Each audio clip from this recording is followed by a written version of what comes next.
Hey y'all, my name is Keisha Patrice and this is Talk to Me Tarot. So today I'm coming to you guys with a general collective reading for the month of August, but I am going to go about doing my messages a bit different for this month. First off being, you're going to get more than one. You're even going to get more than two this month, okay? Because I'm starting something new.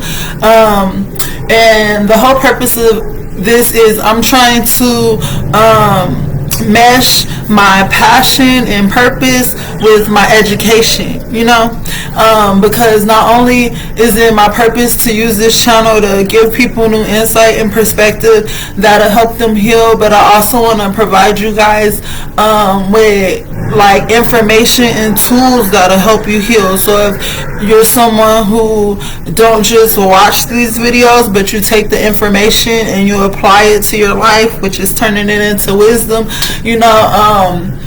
we're gonna give you more tools to do that with, okay? And Father put it on my heart to attack specific subjects. I got 5 so far, so that's why I titled this the first of 5 series, because the first topic we're going to be dealing with is rejection versus protection, okay? And I felt led to do this. If y'all need the background, I felt led to do this because when I was having my Bible study, normally I'll study with like an English version or the New International Version of the Bible, because like I'm not good at interpreting, or that's the word for it, interpreting like some of the language that's used in the Bible. And so I always cheated by using one that did that for me, But this year I'm challenging myself to actually read the King James Version Bible, and that forces me to look up words that I don't understand the meaning of, or even if I feel like I understand the meaning, I was looking up the words anyway, because it's like maybe I'm not seeing something, and in doing that I taught myself how to study in a whole new way. And so that's also what I did, in terms of these tarot readings. When I watch them back, I find myself using different words and phrases repeatedly, and even though the words sound simplistic, when you actually look up the definition, it be so much behind just one single word. That's what my Bible study taught me. That's what like watching these videos taught me. And so I want to break it down a step further. And for the people who feel like, watching this video is your homework in terms of doing the work, like just changing your mind and thinking it in multiple ways and not just forming everything off of your opinion, I went a step further because I feel like it's my job. So I did the homework for everybody. So in terms of these definitions, I'm going to give them to y'all. With some words, I'm even going to give you more than one definition, and you can take from it whatever you need to take from it, okay? So if I'm talking to you, if it sounds like I'm talking to you, it's because I am. However, if it don't apply, please let it fly. Do not force the message to fit, guys. But me doing things this way, I feel like everybody can get something from it. And I get criticized and ridiculed a lot for doing tarot, but like I tell you guys all the time, for me the tarot cards are just a tool. I don't need these cards to get these messages out to y'all, but they help the stories come out. So for this series in particular, even though when I read the cards I'm still going to be using the definitions of the cards, it's literally just to give me the story behind the message, that God is trying to get me to give to y'all. And today the message is rejection versus protection. That's the focus, okay guys? And these cards is just so I'm not talking about just my situations, Of course, I'll be willing to give testimonies if I felt led to do that, But I'm trying to tap into stories that people out here going through in real life, and these cards help me do that because it puts it in picture form in my mind. And once I can see it, I can for sure talk about it, okay? So that's how these work for me. Yeah. I already feel good about this message. I feel like it's going to be very good. It's not something that I'm just helping y'all learn, but it's something I'm learning myself, So I figure we might as well learn together, grow together, since we already healing together, right? So So if this don't sound like your cup of tea, click off. But if you're just curious, you know what I'm saying, you really do want new insight and new input on these topics, or you just trying to see what this is going about and want to judge if as I go along, you can do that. And I already prayed over my decks. I already shuffled them. I already made sure they were all in the upright, because as I tell you guys, them being in reverse changes the meaning. I also pray in particular for God to help these messages flow smoothly and with clarity. You know what I'm saying? It's all Him, none of me. I'm just the vessel in this moment. We're going to be learning together. So if I stumble, please bear with me. I started ahead, like I was getting into the messages. If y'all curious as to what my 5 topics is, because I wasn't lying when I said like I got all this during Bible study. This glare and showing y'all my pencil, but I promise there's words on these pages. Maybe you can see with my pen. See? They got words on the pages. But my 5 topics for my series, right? So number 1 is going to be rejection versus protection. Number 2 is going to be projection equals provocation. Provoking or provocation. I don't even know if provocation is a word. I'm going to look it up. Okay. And number 3 is going to be reaction versus responding. Number 4 is going to be ghosting versus reflection. And then number 5 is going to be conviction is for your correction. Okay. And that's just the start. That's going to be the month of August. And today we're going to hop into the first one. Okay.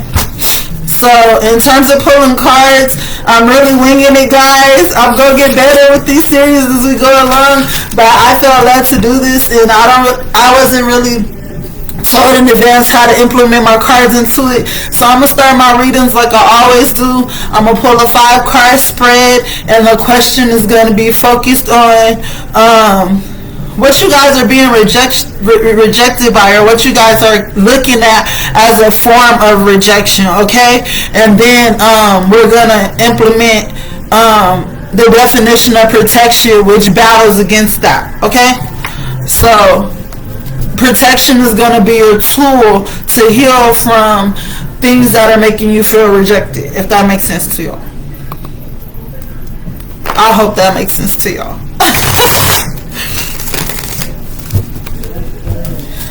Okay, y'all, let's hop into it. General collective reading for the month of August. What is giving a collective a sense of rejection? What is making a collective feel a sense of rejection? Boom, that's the question, huh?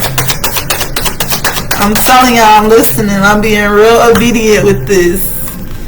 It's gonna bless everybody. In the name of Jesus, I'm claiming that. What's making a collective feel a sense of rejection? These is interesting cards. I'm already excited. 2 more. What's making a collective feel a sense of rejection? One more, guys. What's making a collective feel a sense of rejection?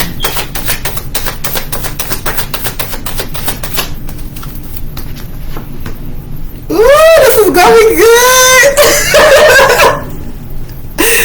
I feel like, oh girl, I feel Princess and the Frog. What's her name? Madam Odie, Mama Odie. She was like, ooh, this gonna be good. That's what I felt like when I said that.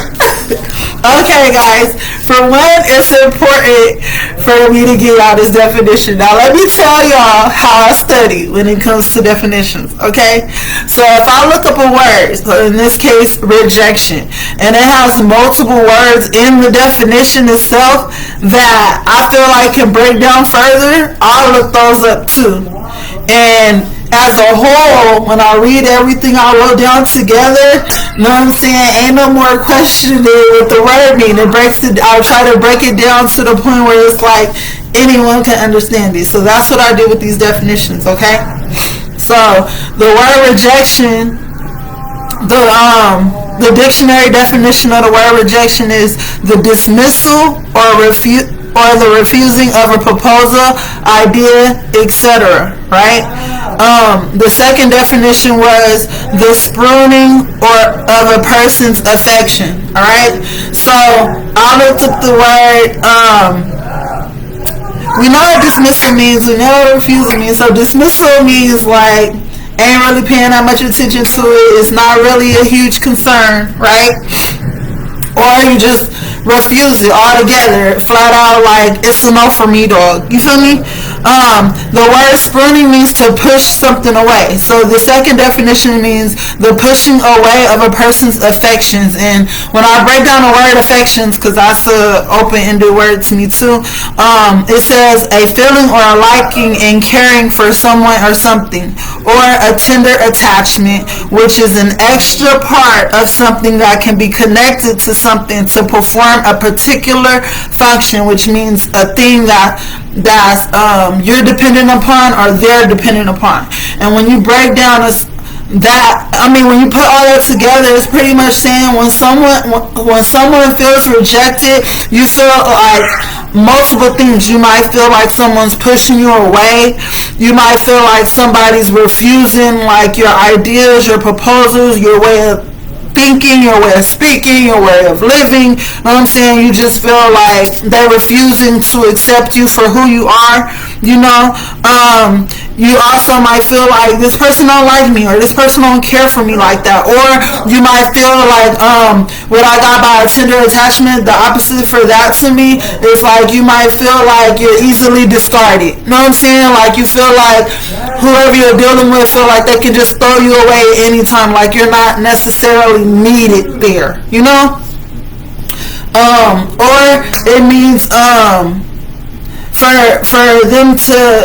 for you to be an extra part that can be connected to something in order to perform a particular function. I also got that when people feel rejection, it can come from a sense of being like used, like you feel like you're not in someone's life because they want you there as a person in particular. You might feel like you're in their life because they need you for something. Okay, and I got all of that from just breaking down the word rejection, right? And I hope y'all stand with me, because now we about to get into these cards. So for the first card, for the spread, the question was, what's giving the general collective a sense of rejection, or what is making the general collective feel a sense of rejection, right? And then you got the Five of Pentacles. I need y'all to look at these cards. Hopefully the glare not too bad. You got the Five of Pentacles. You got the Judgment card. I'm getting so many messages, guys. You got the Two of Cups. You got the Three of Wands. I'm excited. And you got the Chariot card. Let's get into it. Because when I say Father gave me 5 very different but very specific topics with these cards, that's what he did. So let's just hop into the first one. This Five of Pentacles. Can y'all see this?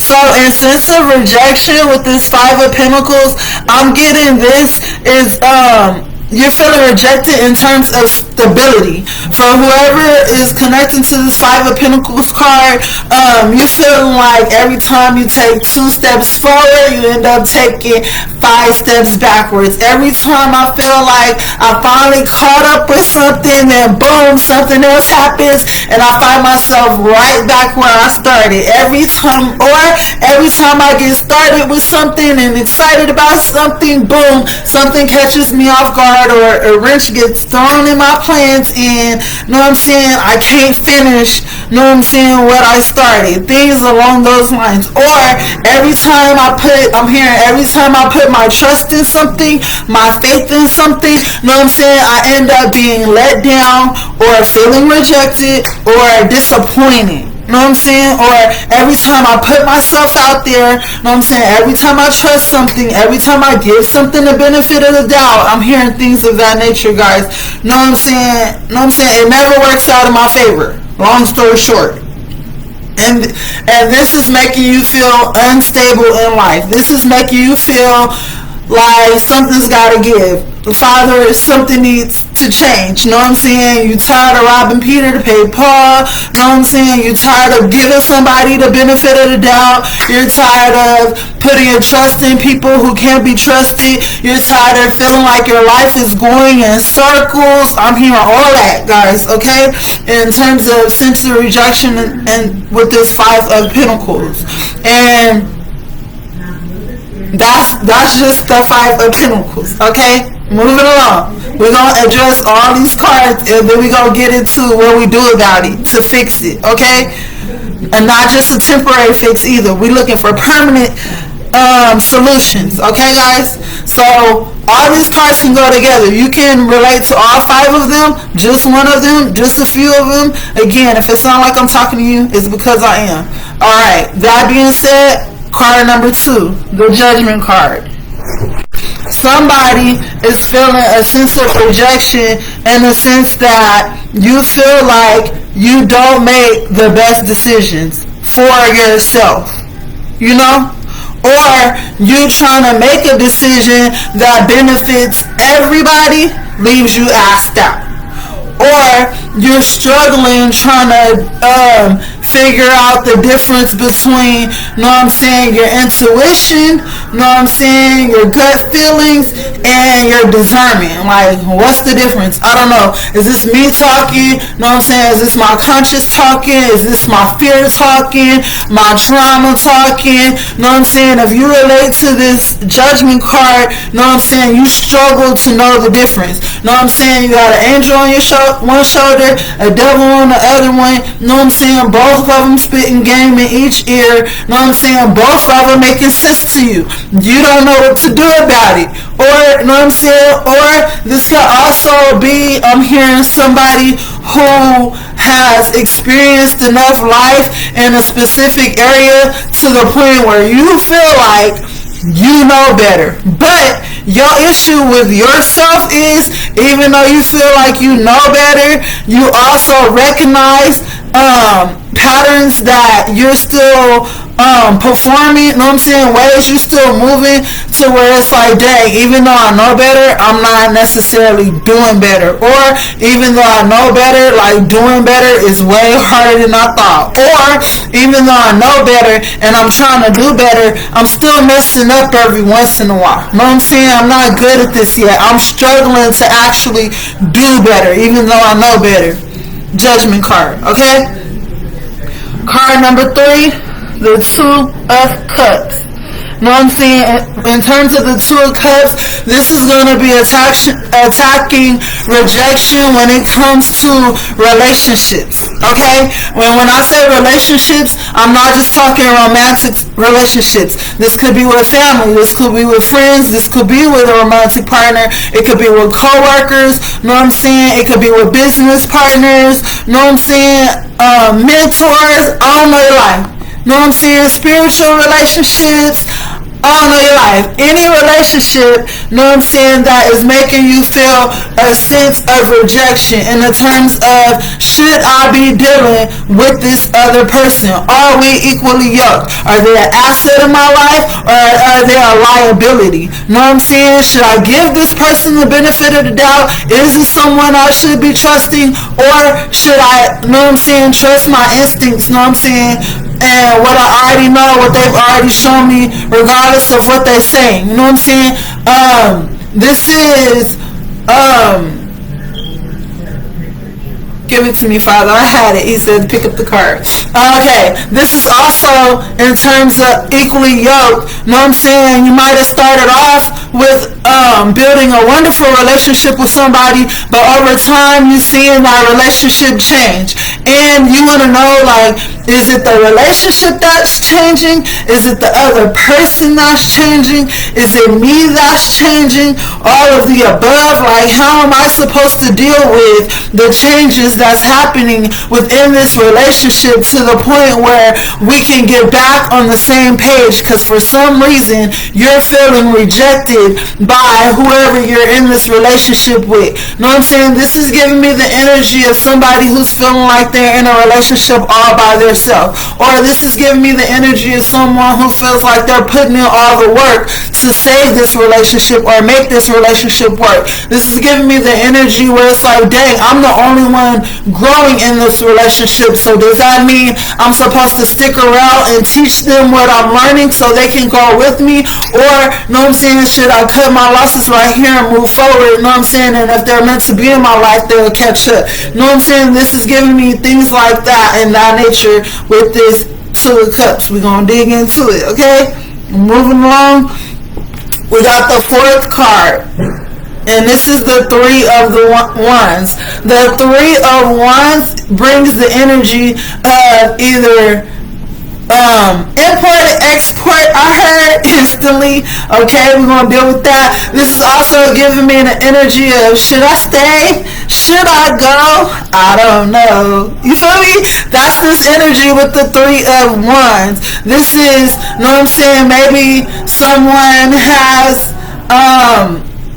put in a lot. This is giving me the energy where it's like somebody invested a lot of time, a lot of effort, a lot of attention, a lot of energy, know what I'm saying, a lot of resources to something, and they don't want to cut their losses. Know what I'm saying? You don't want to start all over.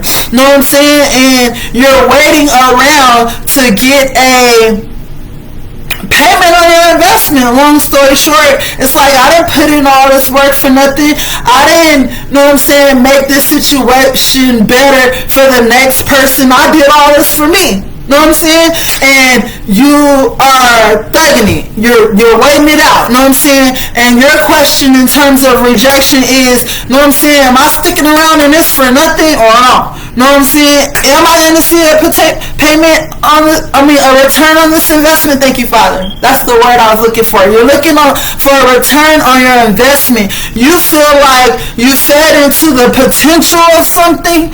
Know what I'm saying? And know what I'm saying? You see it has the potential to grow. Everything that you want it to be, it has the potential of becoming. But, know what I'm saying, you don't know if this is something you should keep working on or you should just wait on.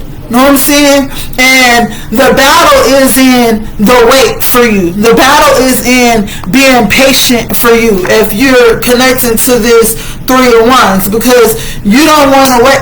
You don't want all your waiting, all your efforts, all your investments, all your energy, all your time, whatever you put into this endeavor, to go in vain. Know what I'm saying? It's like, if I got all my money going out, know what I'm saying, I'm going to need to see some of that money coming back in. You feel me? If I got all my... So whoever's connected to this Three of Wands, you're looking for reciprocation. Know what I'm saying?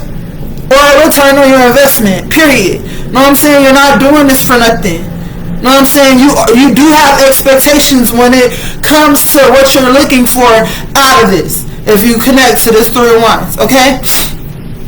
Last but not least, the Chariot card. Woo! Let's go. I'm hearing, I'm moving on. Are you though? Somebody is ready to move on, or somebody feels like they need to move on, or somebody is ready to just move forward in a whole new direction, or this could be somebody just ready to move in general, you know? So if you're somebody who's debating on, know what I'm saying, staying where you're at, not even staying where you're at. No, Father said take that back. That's this. If you relate to the Chariot card, the question is if you're gonna stay, because you already know the answer to that question. You're leaving, okay? So if you relate to this Chariot card, you already got it made up in your mind to leave. Your question in terms of rejection is if leaving is the right decision, when you should leave, or how you should go about leaving. Ooh, thank you, Father. So that's what we're about to address with these 5 topics.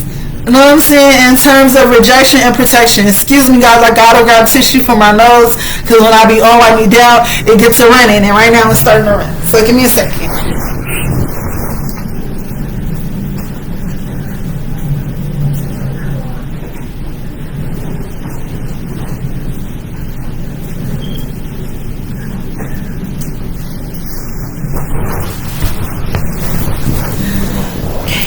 Thank you for your patience. I just grabbed a grip of tissue. I'm not gonna blow it, I'm gonna wipe it. Because I think blowing it would be so rude. But I do need some more water too. Hold on. Because we getting into this. Okay?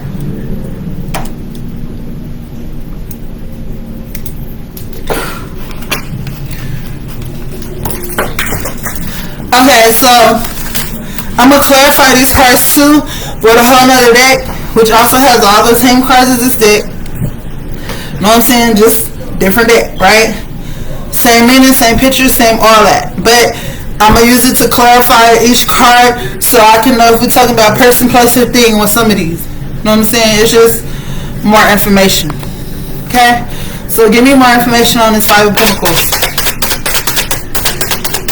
We about to dig into all of these. It's going to be a long reading, but only because we're attacking 5 different things within rejection. Okay? So bear with me. But I promise it'll bless you if it's meant for you. More information with this Five of Pentacles. One card, more information. Look at that.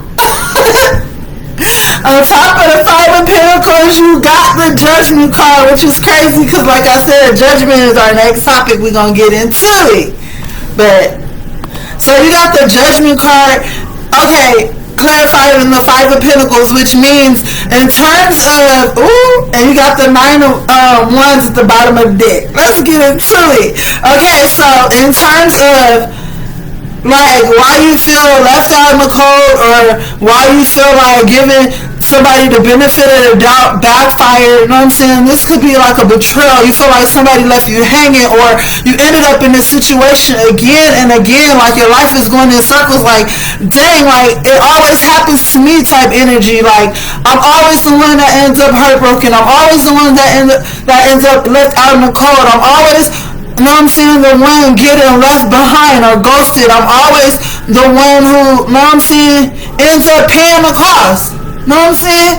It's always me. The burden always falls on me. You know what I'm saying? Or every time I feel like I got some motion going on, you know what I'm saying, some bullshit happened, and I end up right back at square one. Every time I feel like, you know what I'm saying, I'm ready to move forward, you know what I'm saying, I end up right back in the same spot. You feel like, you know what I'm saying, you're going in circles when you want to just keep going. You feel me? Like, how do I always end up back here? How do I always end up doing this, feeling like this, you know what I'm saying, in this situation? If that sounds like I'm talking to you, I am.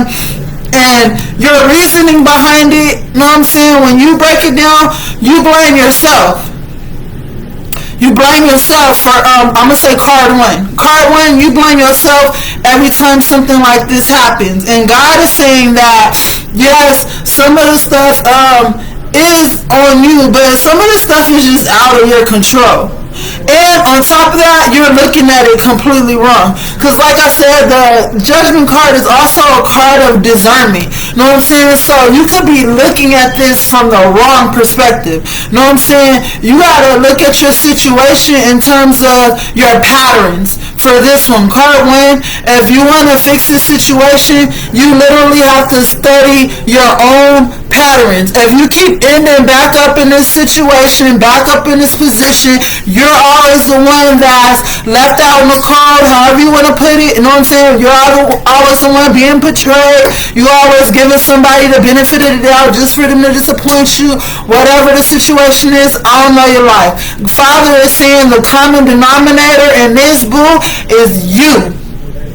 And so instead of looking at the whole situation in its entirety, like what is going wrong here, what you really do need to pause and say, what am I doing wrong? I don't care who else it includes, who else it involves, what else you feel like person, place, or thing, anything outside of yourself you can't control, period. Let's start there. 1, you either messing up by trying to control something you simply have no control over.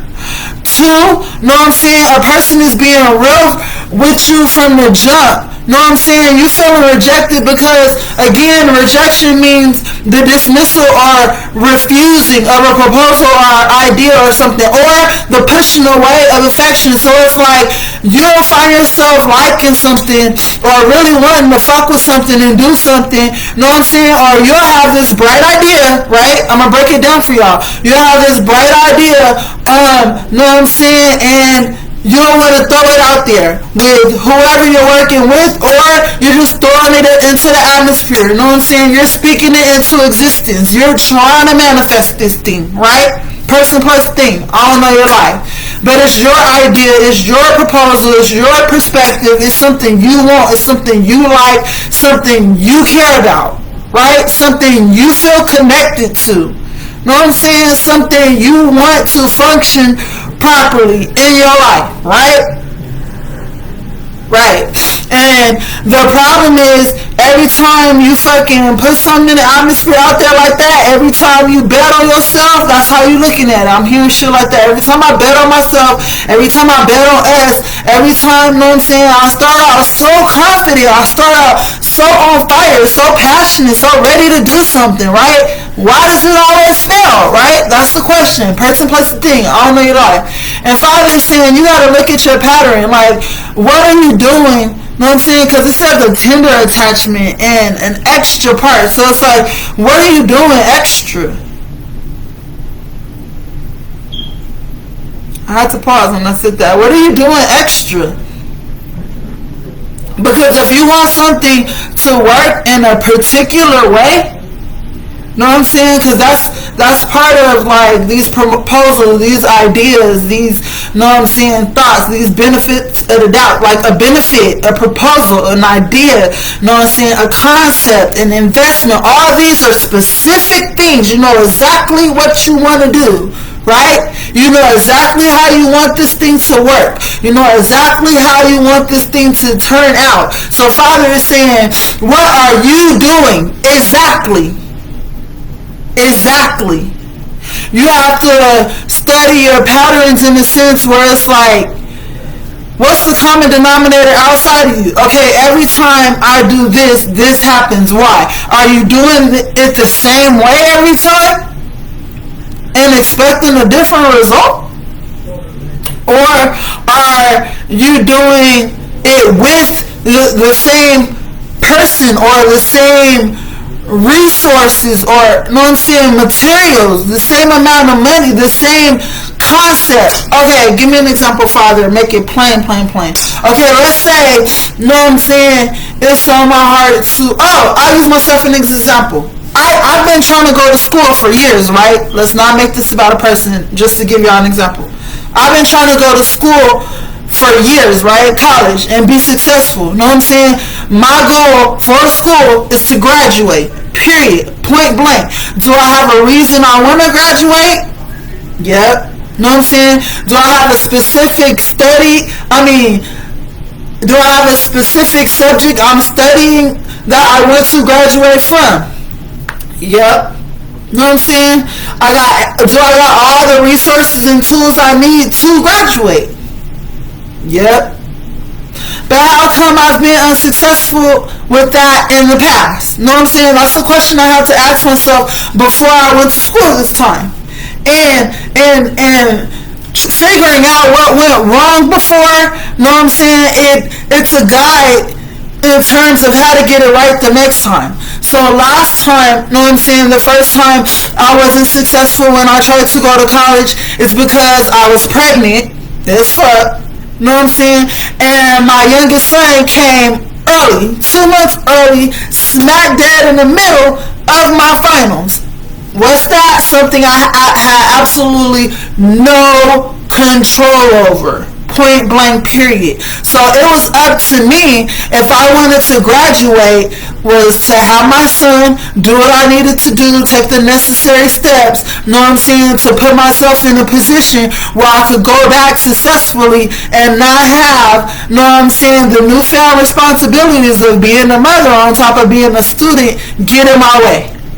What did that take? More research, Know what I'm saying? It took more finances. I had to get daycare. Know what I'm saying? I had to still be able to maintain, know what I'm saying, the needs of my baby plus the needs of my household plus my books and school stuff. Know what I'm saying? I wasn't able to provide all that by myself after just having a baby. I wasn't allowed to go back to work right away. So I had to figure out a new source of income. You know what I'm saying? School was my income. How could I use my school money? And I had to take from my school money, know what I'm saying, to pay for books. I had to utilize different programs, know what I'm saying, other resources outside of myself. I had to get creative. And by getting creative, I had to be proactive. I had to do the work, know what I'm saying, in a different way. If I couldn't go to get a job to make money, I had to research and find other ways to make money. And most of them was grants and scholarships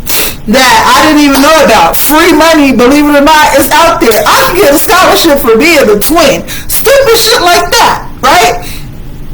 You know what I'm saying? And doing the research for one thing, you know what I'm saying, I end up helping myself in other areas. And Father is saying, in terms of these endeavors, you know what I'm saying, sometimes you're not going to be able to figure it all out by yourself. And it's okay to trust other people to help you, but you also have to be intentional about who you're trusting. Know what I'm saying? Are you trusting somebody who just has the same hopes and goals and dreams and aspirations as you do, but they're a beginner just like you're a beginner? So, know what I'm saying? Y'all learning together, and if you don't know and they don't know, y'all both just ask out of luck? Or are you going to somebody who's been in your situation before, know what I'm saying, or, know what I'm saying, is an expert in the field that you need help in, know what I'm saying? And even if it's asking questions, sometimes asking questions is doing the work. Because a lot of the time, the hardest part about figuring something out is answering the question. So, in terms of, like, this endeavor, you feeling like you asked out in the code and 2 steps forward and 1 step back, the Father is saying you got to get creative. You got to do something different. If the pattern that you're used to performing isn't working, your way of doing things hasn't been working for you, then why do you keep doing things the exact same way? And then, like, at this point, you're disappointing yourself. Like, you get mad at things not working out, but it's like, it didn't work the last time. It didn't work the last time. It didn't work the last time. What? Fourth time's a charm. Fifth time's a charm. Does that make sense to you when you say it out loud? Does that sound promising to you when you say it out loud? Like, for card one, you have to be honest with yourself in terms of what's working for you and what's not working for you. Stop giving things the benefit of the doubt if giving things the benefit of the doubt is not working for you. Or if you're not even in a position to give things the benefit of the doubt. If you're facing a situation, person, place, or thing, and your mind frame about the thing in its entirety is, I can't lose. I refuse to lose. I can't quit. I refuse to quit. Then why are you going about it with the strategy of, this might work, I hope this works, it didn't work last time, but maybe it'll work this time? Does that make sense to you? No. Father says, just like you're being intentional about your goal, you have to be intentional about how you go about it. How you fight has to be strategic too. How you fighting and swinging got to be calculated too. Okay, last time I tried to handle this with this person, know what I'm saying, and I put myself in a position where I had to depend on somebody else. It went wrong because of this, and this. It went wrong because I was depending on them to give me their part of the money, and they didn't. Know what I'm saying? It went wrong because I expected them to have the credit that we needed to get this off the ground, and my shoe was good enough, but theirs wasn't. Know what I'm saying? And Father's saying you got to do the work from there. So if you're working with somebody else, know what I'm saying, and they're lacking in the area that you're dependent on, because like I said, know what I'm saying, this tender attachment, know what I'm saying, and since of rejection, when you have a tender attachment to something, it means they're an extra part. I need y'all to pay attention to that word, extra part, that is connected to something. The something is you, to perform a particular function. The function you're dependent upon, a thing you're dependent on. another thing that you're dependent on because of a specific factor. So if your other factor that you're dependent on is another person, in order for things to function properly, they have to do their part in a specific way, in a particular way, just like you. They have to be intentional about handling business just like you're intentional about handling business. And if they're not willing to invest in themselves and they're part of the, you know what I'm saying, they're part of the process the same way you are, y'all unequally yoked is not going to work. Unless you're willing to carry the whole burden by yourself. But with this car, you're tired of doing that. And guess what? You see it's two people in this car, right? Even when you're doing all the work, y'all both ask out. Y'all both still in the cold. Whether it looks like that, feel like that right away or not. Your long-term result is y'all both going to be asked out. Because even if you do take on the responsibility of doing all the work by yourself for you and someone else or other people, that gets old real fast. God's saying you're going to burn yourself out. You're going to wear yourself out. You're going to exhaust your resources, whether it's money, energy, attention, affection, know what I'm saying, desire, will. You're going to exhaust all the possibilities, know what I'm saying, and end up questioning like, hey, why am I doing this again? For us? Because if it's a us, you know what I'm saying, if your other function is another person, then this supposed to be teamwork. Like, it's so cliche, but there really is no I in team. So why are you doing things all by yourself if you have a teammate, team member, partner, counterpart, significant other? Feel me? You shouldn't be a couple of people, know what I'm saying, depending on one person's individual efforts. Because I already told y'all in the other reading about the negative ones. Positive one plus a negative one equals zero. You back at zero. And that's why whoever this is that's approaching people, places, and things with this mindset, because it all starts in your mind. Know what I'm saying? Every time you approach something with this mindset, know what I'm saying?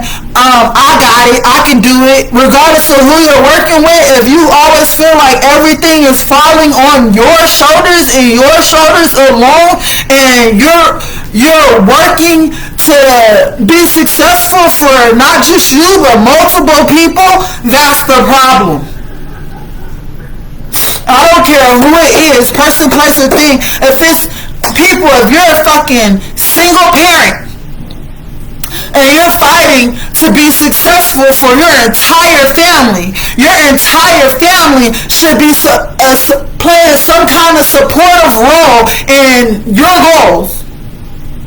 Because if you're trying to be successful for everybody, then that means everybody could play a part in you being successful. It's going to benefit everybody. Or if you fall off, it's going to hurt everybody, right? So that means everybody plays a part. Even if their part is making sure you can keep your peace of mind. Don't stress me out. Know what I'm saying? Don't stress me out right now when you know I got to give all my focus and attention on this.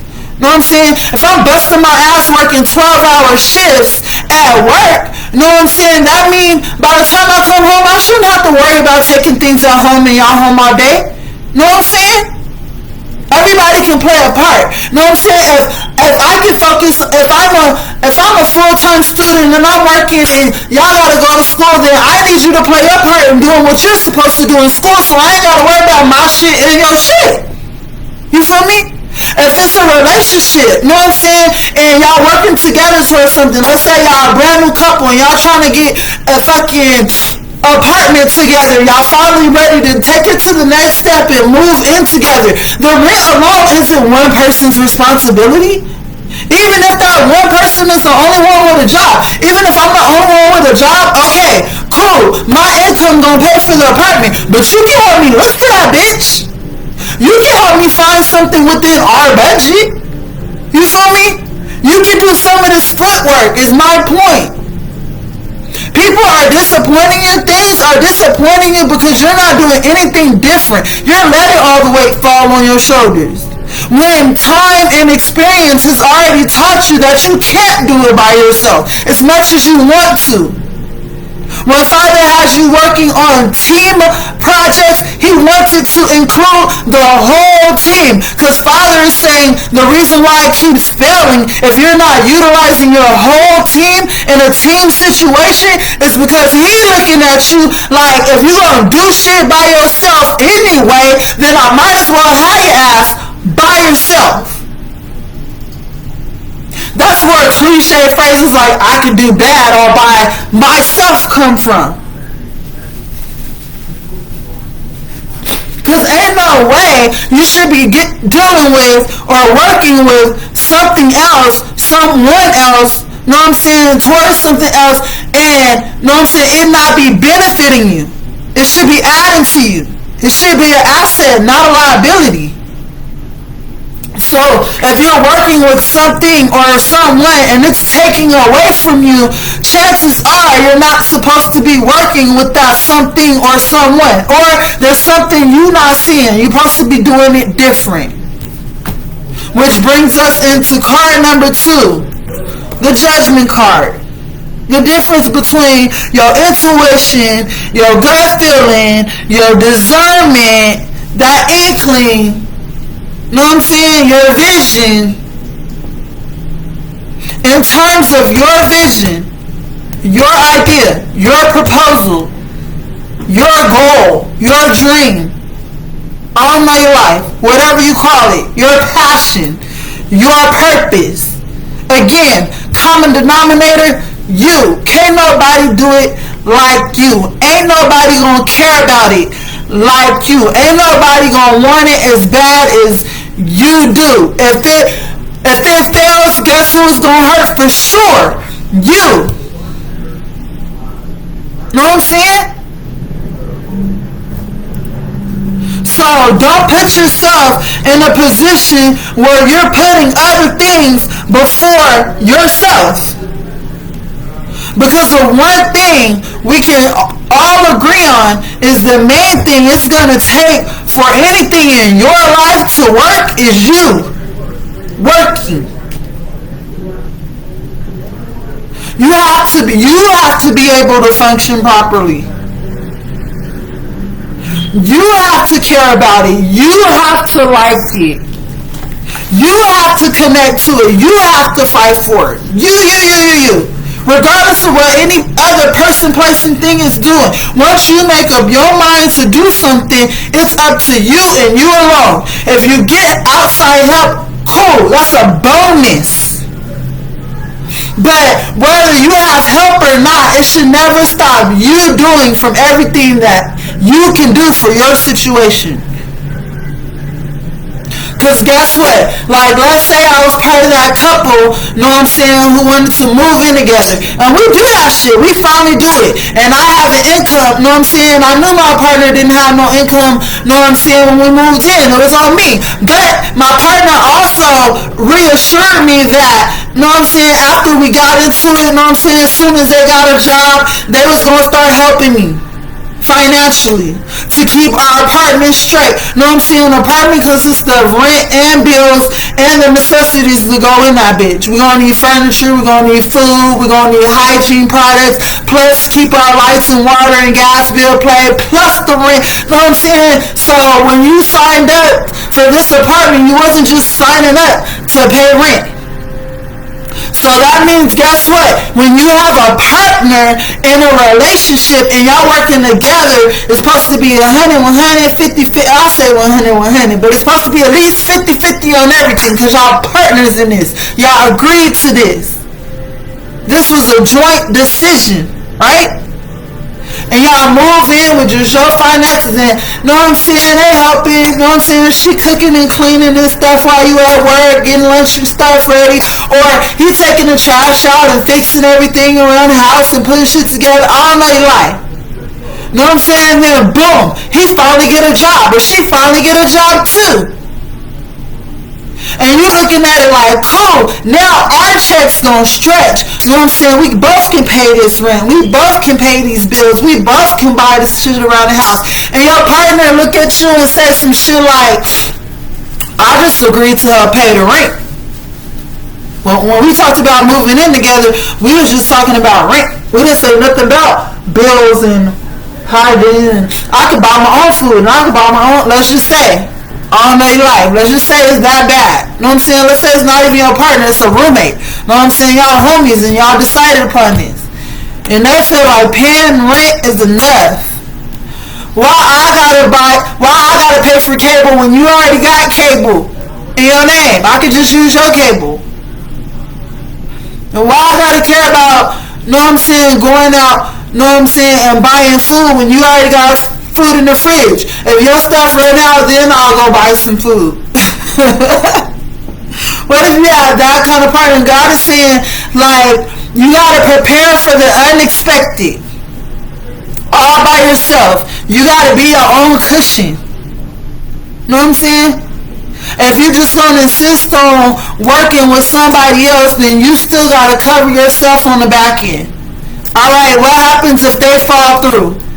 Because you've experienced that before. That's why you feel back in the same position. I'm back in the same position because I'm dealing with this type of person who is, they 50-50 don't mean the same thing as my 50-50. They 100-100 don't mean the same thing as my 100-100. They I got you don't equal the same as my I got you. They I love you don't mean the same as my I love you. You know what I'm saying? When they say they care about me, they show it differently than how I show it when I say I care about them. You know what I'm saying? Y'all got different definitions of shit, right? And Father is saying, next time you find yourself in a position where you got to deal with somebody else who possibly has different definitions, you know what I'm saying? The same words you're using, you know what I'm saying? Teamwork. They got a different definition of the word teamwork. But you still trying to work with this motherfucker, then you got to cover yourself on the back end. Or you need a new team. Period.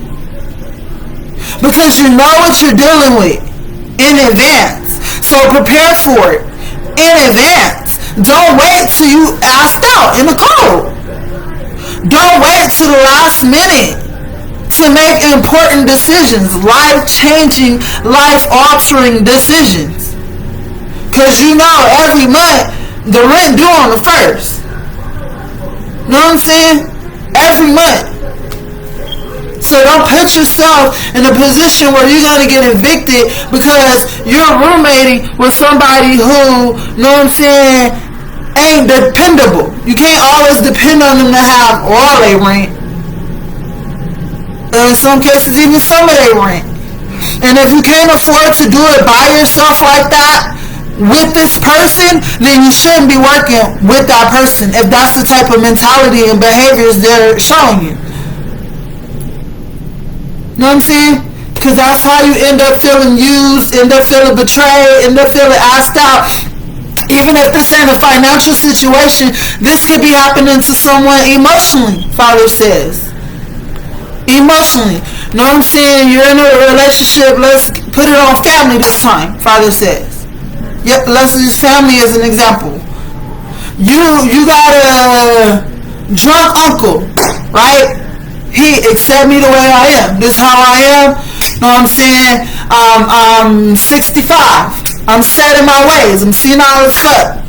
It's my way or the highway. You can like it, you can love it, you can hate it. I don't give a fuck. I'ma be me. This is how I am. You accept it or reject it, I'm still gonna be me.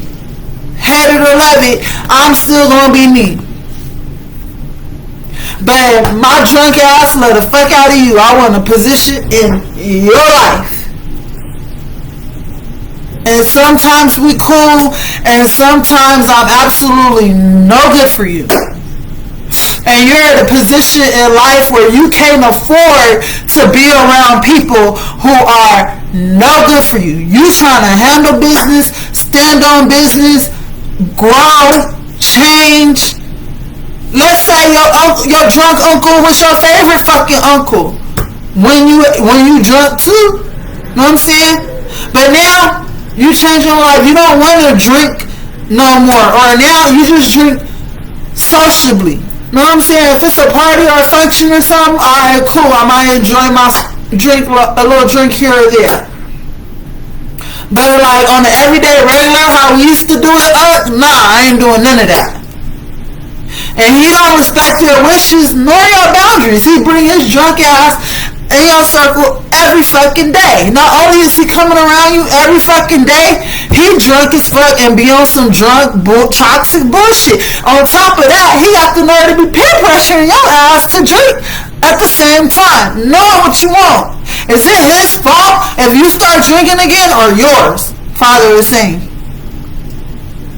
Because he told you the truth about himself from day one.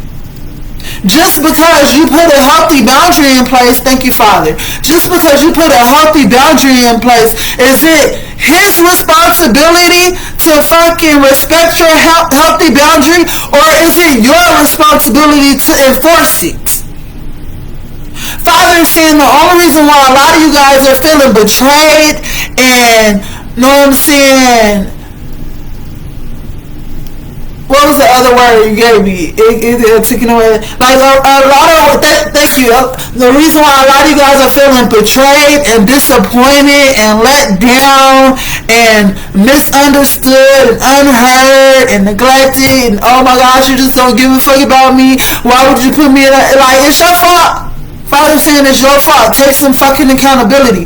If a motherfucker telling you who they are or showing you who they are, regardless of what comes out of their mouth, they show you on a repeated basis. Their pattern is, I do this, like this. Why the fuck are you giving them the benefit of the doubt? If your drunk uncle say, yeah, I love you, alright, you got that niecey, you got that nephew, I'm not gonna encourage you to drink when I know you're trying to stop. Know what I'm saying? I'm not saying I'm not gonna have my drink. I'm still gonna drink, but know what I'm saying, because I love you, know what I'm saying, it's my sober intention, let's put it like that, it's my sober intention to not peer pressure you to drink with me anymore, because I know you're trying to stop. Father is saying you can't get disappointed. The fuck was that in my throat? I think I almost swallowed a piece of tissue. Hold on, guys.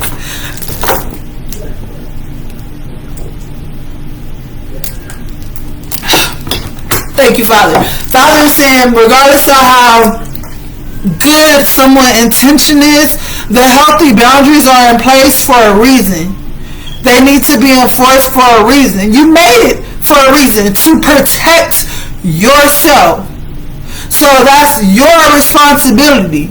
Your boundary, your responsibility, regardless of the other person's intentions, good or bad, is placed there to protect you. But if you don't enforce your healthy boundary, don't get mad when something bad happens. That leaves you disarmed, walled down, not guarded, unprotected, and you get hurt.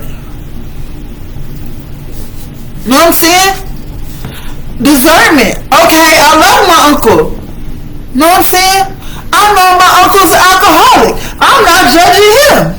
That's just what he do. That's who he is. That's his truth. He's comfortable with it. I can be comfortable with it. I'm cool with it because he cool with it. He like it, I love it. Cool.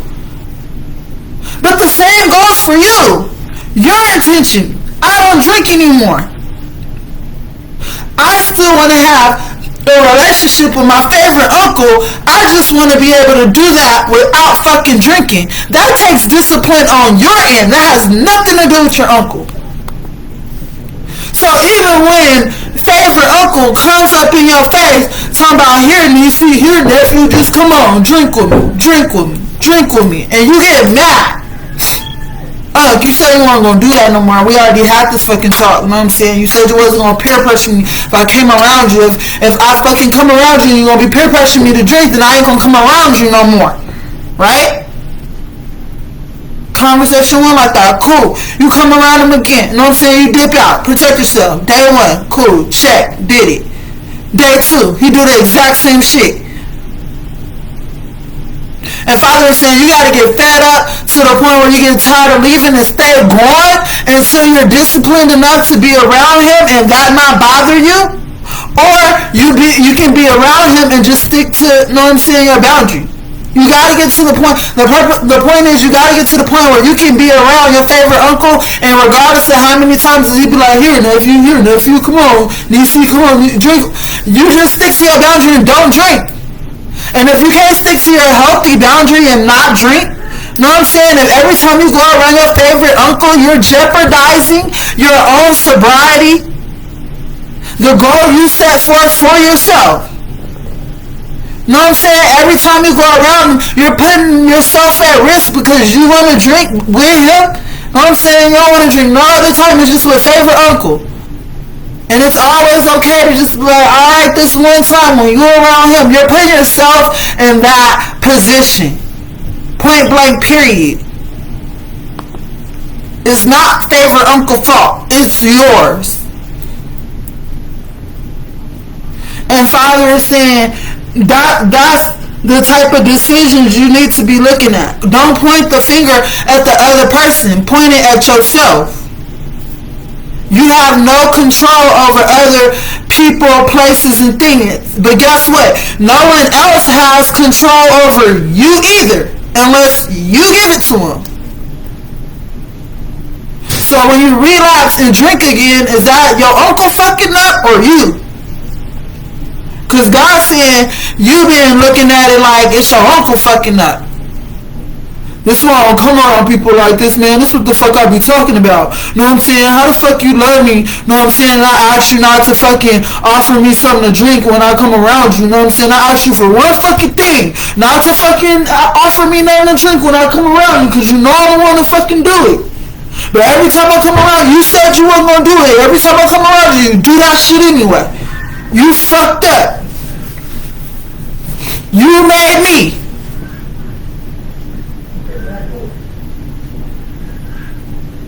Or if the truth is, you don't have no business going around your uncle because your uncle been the same way since the beginning of time, and you know that, but you want, know what I'm saying, deep down inside you really want to drink. You're not good at not drinking yet. It's still in your nature to want to fucking drink. And not only do you want to drink, when you do, if you are going to fuck up again, you want to have fun while you're doing it, and you can count on your uncle to be that kind of fun with you.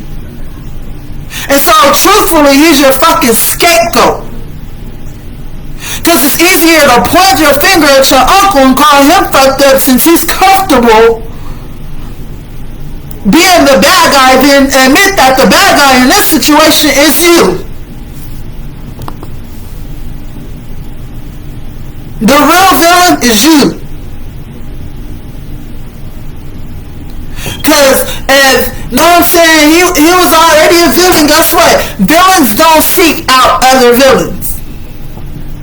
Villains go after the good guy or the good thing, right? They see something good in something else, or somebody else got something good that they want, that they feel like they can't get no other way than but to take it from you, right? So even if the uncle is the villain, let's just play favorites right now. You can stay the favorite. Let's say your uncle is the villain, right? He's the guy that makes you drink. Let's just put the shoe on that foot for a second.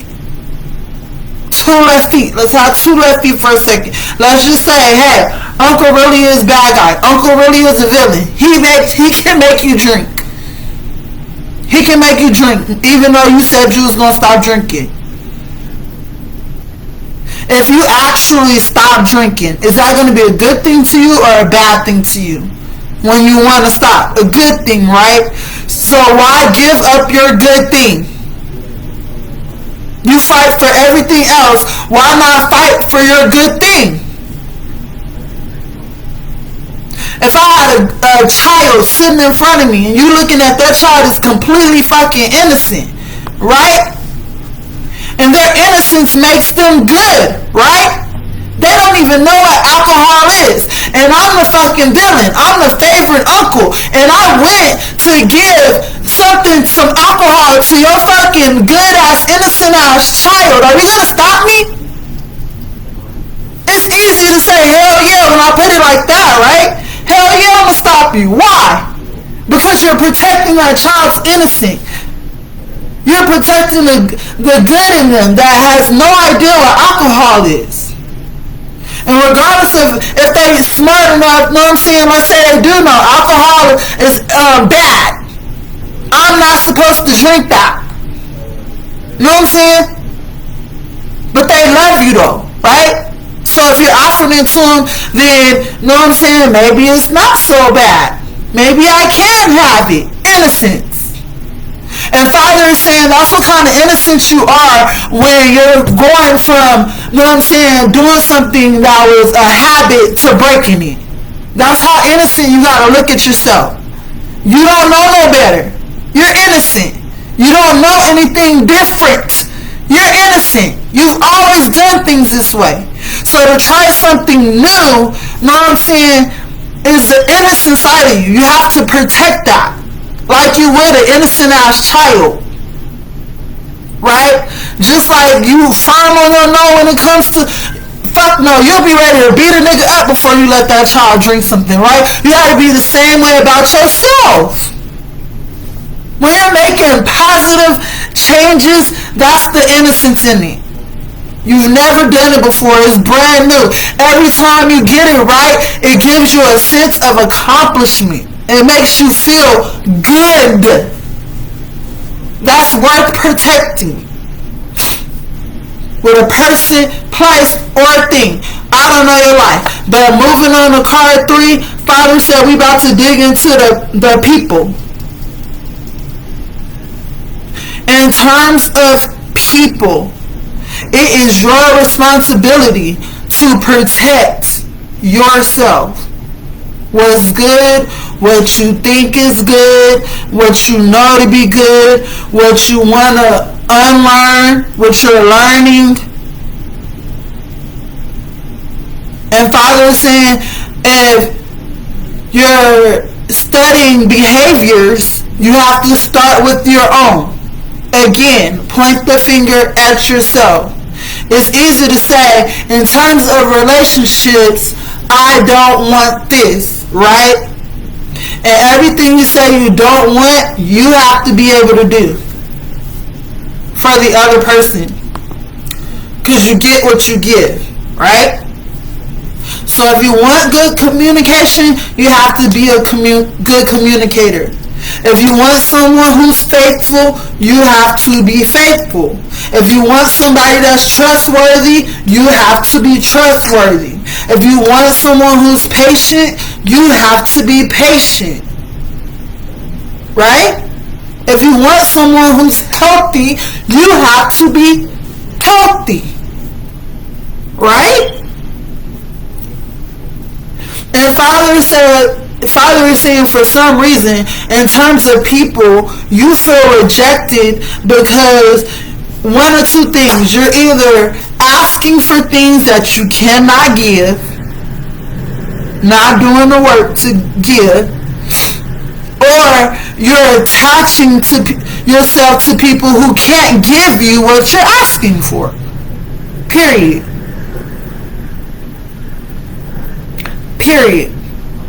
If I'm tired of toxic people, that means I have to do the work to become healthy. So I recognize what healthy is.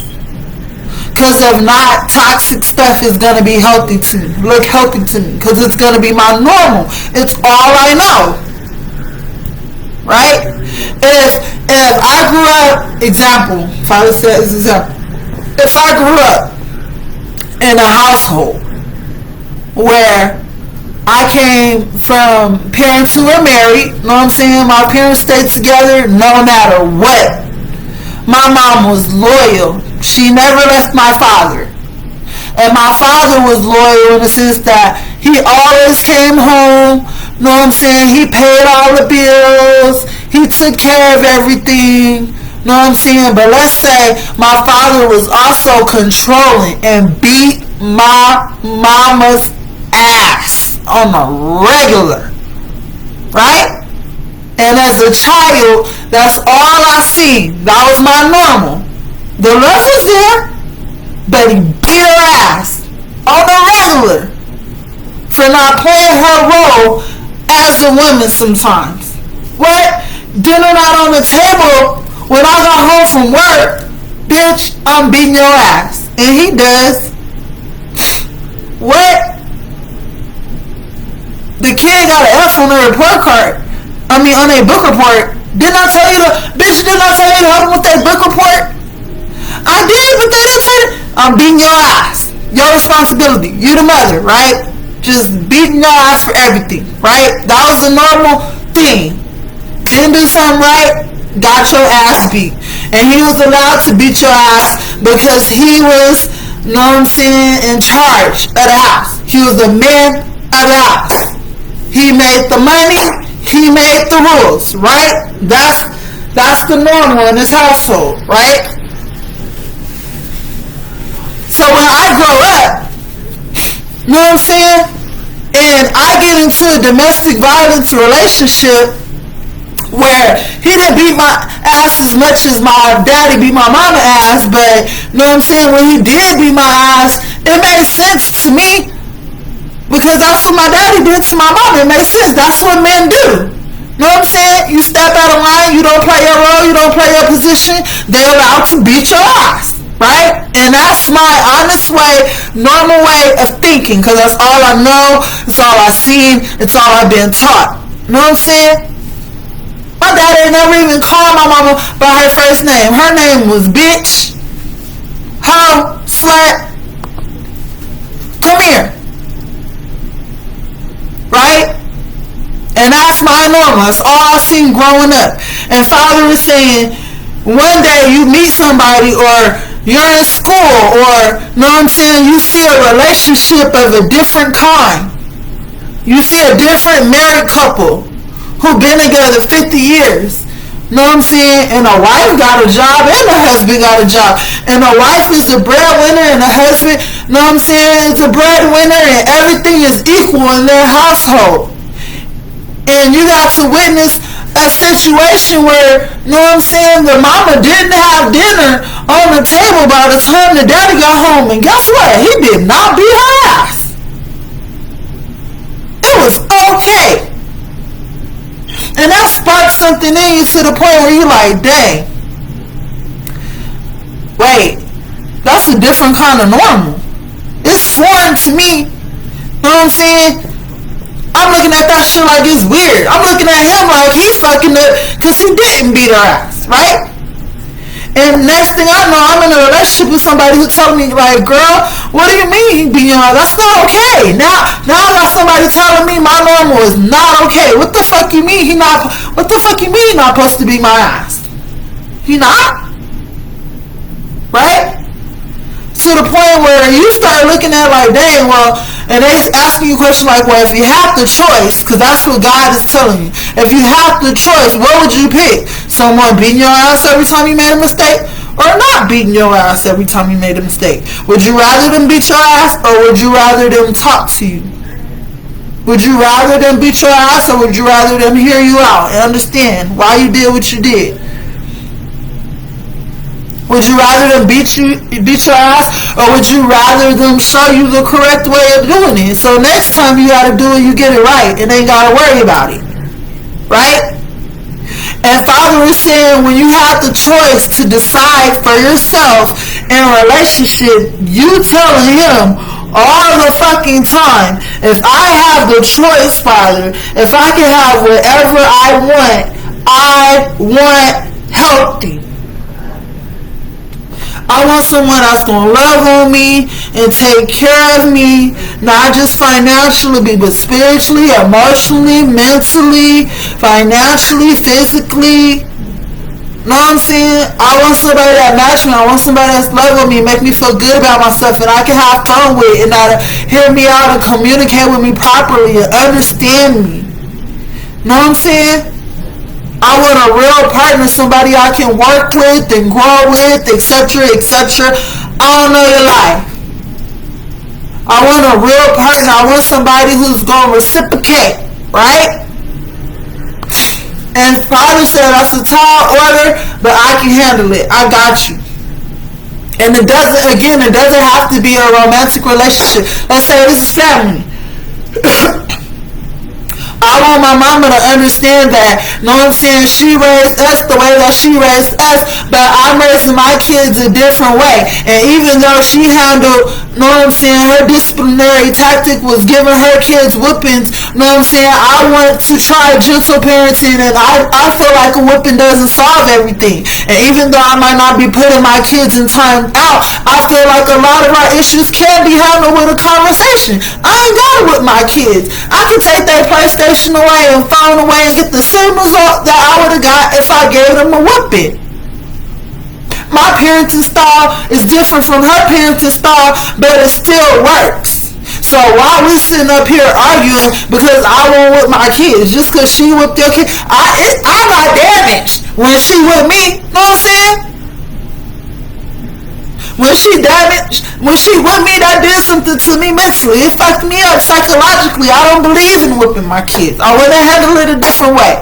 But I'm also tired of fighting with my mama. My mama not somebody I can cut off. My mama not somebody I want to kick out of my life. I just want her to understand me. And Father is saying, healthy boundaries. Stand on business. They're there for you. Your mama done raising kids. She don't gotta understand what's going on in your household.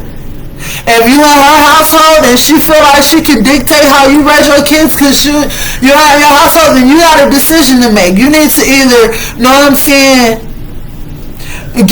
find a common ground and keep going through that, know what I'm saying, or figure out a way to get out of her house so you ain't gotta, know what I'm saying, pick or choose. But the common denominator is still you. It's your responsibility to raise your kids however you're going to raise your kids. That shouldn't change based on somebody else's ideas or proposal. You're allowed to reject shit too. You're allowed to reject shit too. If something is rejecting you, know what I'm saying? Like, you're allowed to reject it back. You don't have to just sit there and take it. They not doing all the work by rejecting you first. Sometimes you gotta reject shit back. Because it's not working for you anyway. Mama, I can sit up here and argue till I'm blue in the face about why I don't with my kids, but I'm just simply not. Regardless of what you say, it's not going to change my opinion. I got that from you. You stubborn, guess what? I'm stubborn too because I'm your child. And I'm not whooping my kids. And you're not going to whoop my kids either. And if your kids is in a position where they getting whoopings and shit from your mama after you said no, you need to put yourself in a position where you got to protect your kids. Even if it's from your mama. Even if she don't understand your reasoning. You still get the result you want, but you gotta make that happen. And it's not gonna be easy, and sometimes it is gonna hurt, and you are gonna feel misunderstood, and you are gonna feel rejected. You know what I'm saying? Your concept of how you want to handle things is gonna get rejected. That's the truth of the reality. But when you internalize that, you're gonna feel rejected. Instead of my mom just accepting me for who I am and letting me raise my kids the way I want to raise my kids, she's rejecting me entirely by still putting her hands on my kids. That's how you're going to internalize it. Father is saying. Right? And the choice is up to you. You end back up in these situations instead because you're staying there. You're putting up with it. You're putting up with it. You're accepting it because you're not doing anything to stop it from happening. Know what I'm saying? Because saying you don't want it to happen is not enough. You have to put action behind it. Words alone is not enough. And as hard as it's going to be to take some of these actions in these relationships, they're necessary for you. Period. period. And sometimes when you're trying to move forward, make progress in a healthy manner, like stick to your boundaries, sometimes that requires separation. Thank you, Father. And sometimes that separation gonna feel like isolation. You're gonna feel shunned. Everybody taking my mama's side because they whooped their kids too. I wasn't saying that my mama was a bad person because she whooped us. I'm not saying my mama was wrong for whooping us. That was her parenting style. I didn't say anything was wrong with her parenting style. I wasn't rejecting her as a parent. I was rejecting her parenting style. And because I rejected her parenting style, now I feel rejected. She's completely rejecting me as her child. She don't want to be around me. She don't want to be around my kids. She's rejecting us. She disowned us. We can't come to her house no more. We can't live with her no more. She don't answer my phone calls no more. Separation, isolation. And it hurts. And it sucks. And you want to fix it and you don't know how. And God is saying, look at that separation for what it truly is. Protection. Because while you're separated, guess what? As hard as it is to fucking go through all that, your kid's not getting hit by your mama no more.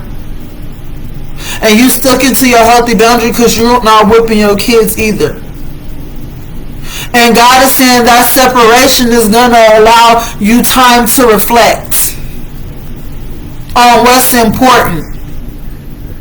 And the question isn't what's more important, your mom or your kids. No, that's not the question. The question is what's more important, you protecting your kids and sticking to your healthy boundaries, or letting your mama stay stuck in her ways. Because you took the time to understand her. But that has to be reciprocated. She got to take her time to understand you too. And if she's not willing to do that for you, that's not caring. That's not love. That truly is rejection. That's refusing. That's dismissing you. Like how you feel don't matter. That's true rejection. And if, know what I'm saying, a tender attachment, know what I'm saying, is what you and your mom had, y'all bond. It's a tender attachment. But it's also an extra part. Because your mom is not a parent to your child. She's a grandparent. Extra. Right? You still have to fulfill your role. If your mom add on to that, that's extra. It's a bonus. But you don't need it to parent your children. You don't need it to survive. You can do just fine with your kids, with or without it. It sucks to not have it. You know what I'm saying? When you want it. But sometimes the separation is necessary. And in the separation, just like you missing your mom, she gonna miss you. She gonna miss them grandkids. Her not whooping him is not worth throwing the whole relationship away. It's not. Regardless of how much shit she talk, regardless of how, you know what I'm saying, stubborn she is, set in her way she is, she's not going to be willing to sacrifice her grandkids for that principle. Because at the end of the day, like I said, she done raising kids. And God is saying, like, that's when He works on her heart. Because in those moments you're weak. But when you're weak like that, God is made strong in our weaknesses. In our weakest moments. He ain't going to let that ride. You feel me? Because you're not asking for anything wrong. You're asking for a better way, healthier way of doing things. But that takes Him working on you and working on her. Working on your heart and working on her heart. You know what I'm saying? Your heart and her heart. And in that separation, that's when God can speak. You know what I'm saying? It ain't you and your mama ears sounding like you're nagging. It's Him talking to her like, you know what I'm saying? Dang, I miss my grandbabies. Dang, I'm used to having them every weekend. Dang, I miss cooking for them. Dang, I miss my daughter. I miss when they just called me. I miss when I could pop. I miss. But if she don't even get time to miss you, You know what I'm saying? If you never stand up to her, she never gonna look at what she's doing like it's wrong.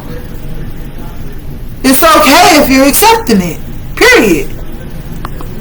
And it's the same thing with these relationships. When you if this is a romantic relationship, if you let people get so comfortable with mishandling you, misusing you, know what I'm saying? Not appreciating you,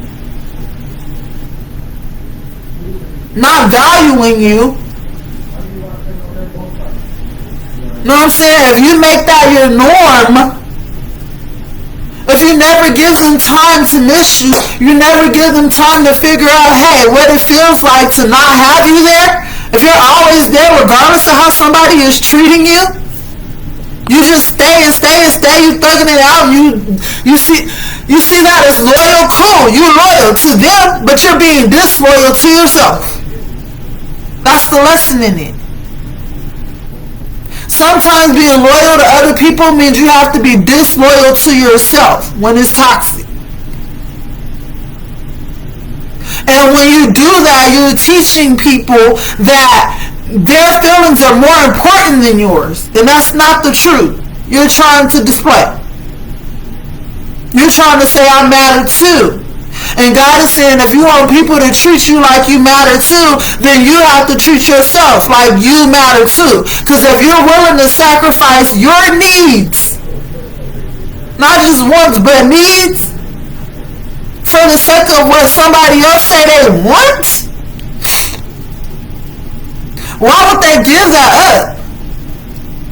I need my money, but you want my money. And every time I need my money, every time you want my money, I'm willing to give it to you regardless if I need it or not. You won't keep asking for it and taking it, right? And God said that applies to everything. You need understanding. You need affection. You need respect. You need consideration. You need compassion. Know what I'm saying? You need loyalty. You need faithfulness. It's non-negotiable.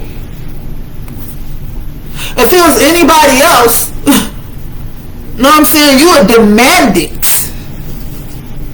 Father says the standard doesn't change because you're in a relationship. If anything, the bar is just set higher.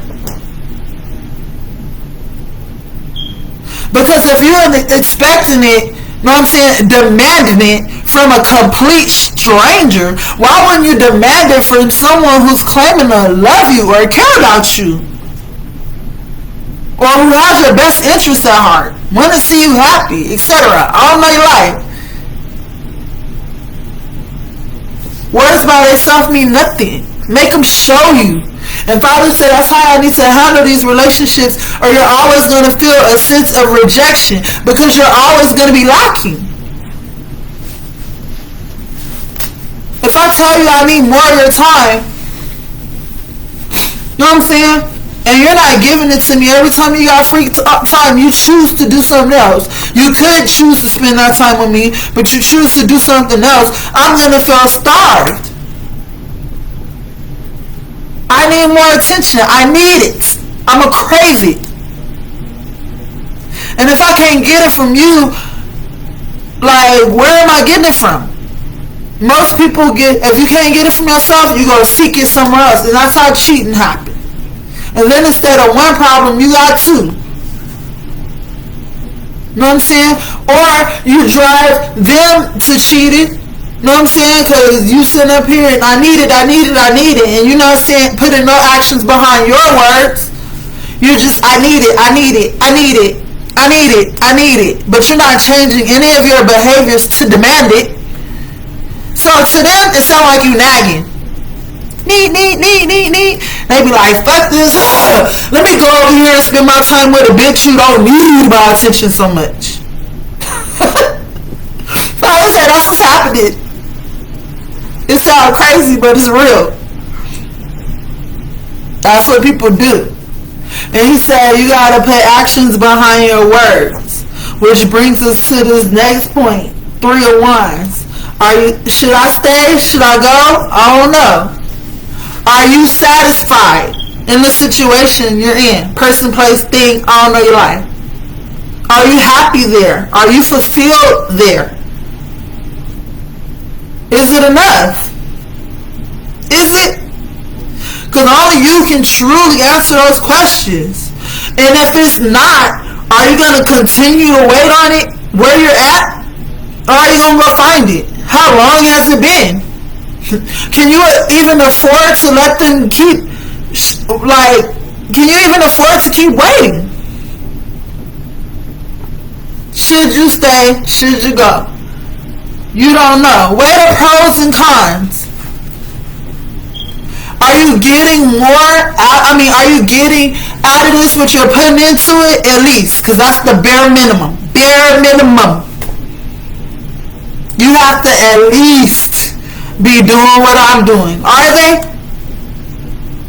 Know what I'm saying? Is it giving me what I expected from it when I started this endeavor? Is it? I got a job. Cool. What did I intentionally get this job for? I wanted to pay my rent. What else? I wanted to be able to take care of myself. What else? I wanted to start a savings account. Simple, right? I got this job. Cool. I can pay my rent. What else? I can pay my bills. Cool. I can take care of myself. Cool. But I can't get my savings account. There's never nothing left. I never get to say. Is there opportunity for overtime where I can make more? No. Is there opportunity for advancement to where I can grow and get a raise? No. Well, why are you still there? Because you're still lacking something you were seeking from the beginning. I say you got to look at everything like that. If you enter into a relationship with somebody, you have expectations, whether they're spoken about or not, period. The bare minimums, you have them. You expect your partner to respect you, right? You expect your partner to be faithful, right? Not friendly, not for the streets. You expect your partner to consider you before they do certain shit. There's expectations. So, you expect your partner to give a fuck about you. Period. Right? Whether it's a romantic partner or not. Period. A friend, a family member, a coworker, you expect them to give a fuck about you because you give a fuck about them. Or you wouldn't be dealing with them. Let's just be real. So, to go into a relationship, any kind of relationship, that's how a lot of y'all end up in situationships, Father said, is to say that you're cool not expecting things you should be expecting. Like feelings. Why the fuck would you pretend like you ain't got no feelings? Even if it's just a situationship, he said, use this as an example. Alright, we started as a situationship, right? It was cool in the beginning, but I low-key wanted to I expected it to grow with me. I expected it to evolve. As we get to know each other, I expected it to become more. At least the friendship. You know what I'm saying? The only reason why I'm so comfortable fucking with you is because I thought we were that kind of cool. So I at least expect you to treat me like we're that kind of cool. I expect you to respect me enough to protect yourself when you're not dealing with me. I expect you to respect me enough to, you know what I'm saying? Let me know when this ain't working for you no more. Let me know when you're expecting this to change. Expectations, right?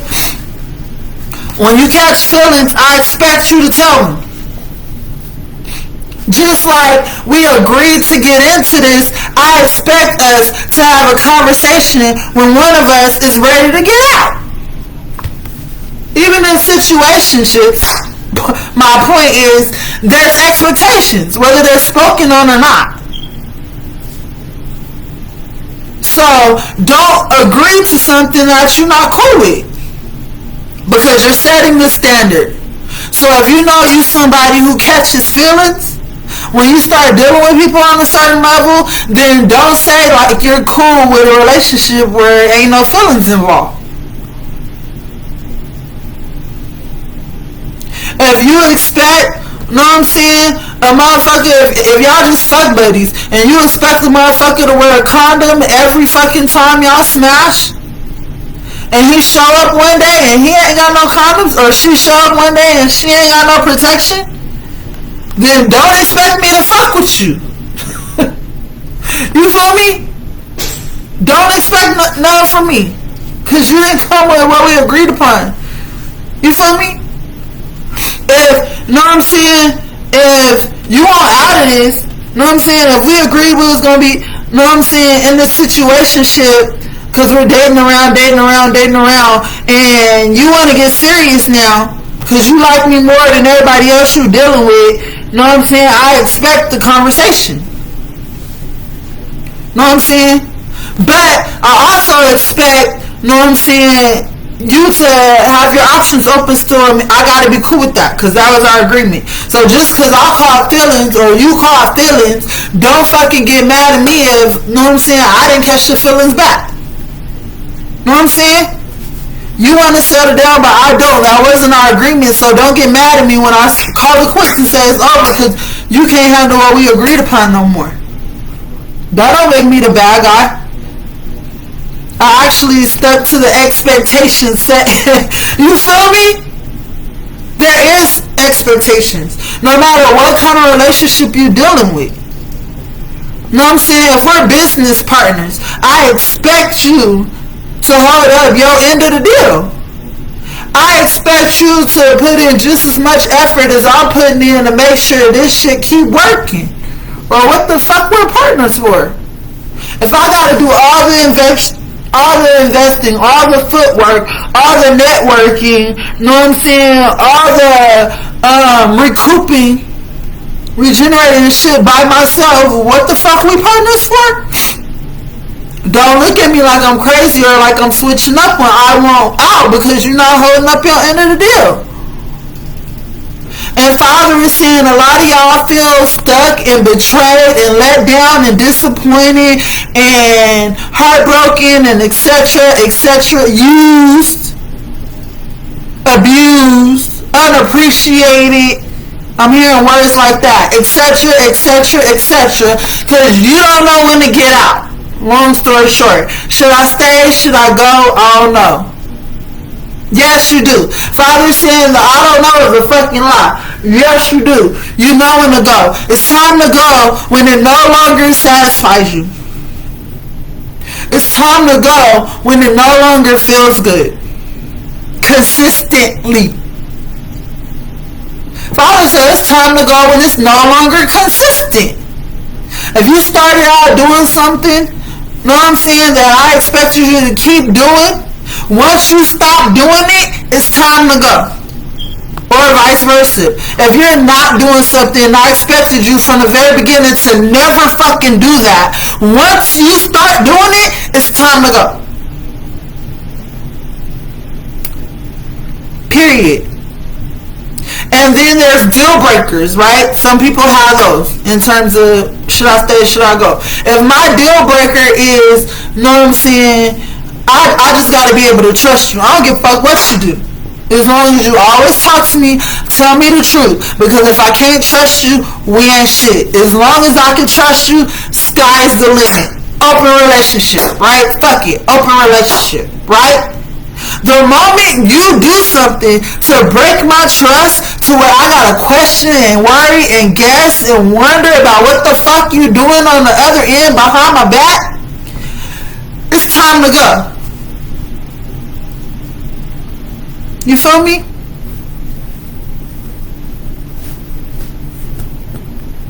And Father is saying, you know what your limits are. You know what hurts you. You know what dissatisfies you. You know what makes you uncomfortable. And if it keeps happening repeatedly and you see no sign of it changing, or it's multiple failed attempts of change, it's time to go. Because they either don't want to do it or they can't do it. And you need to go until they can. Unless you're just willing to keep tolerating it. And if you're willing to keep tolerating it, then the consequences know what I'm saying? The outcomes and the consequences you get ain't the other person's fault. It's on you. Period. Because you are what you accept. You're accepting it. You attract what you accept. Thank you, Father. That's how I was supposed to say it. You attract what you accept.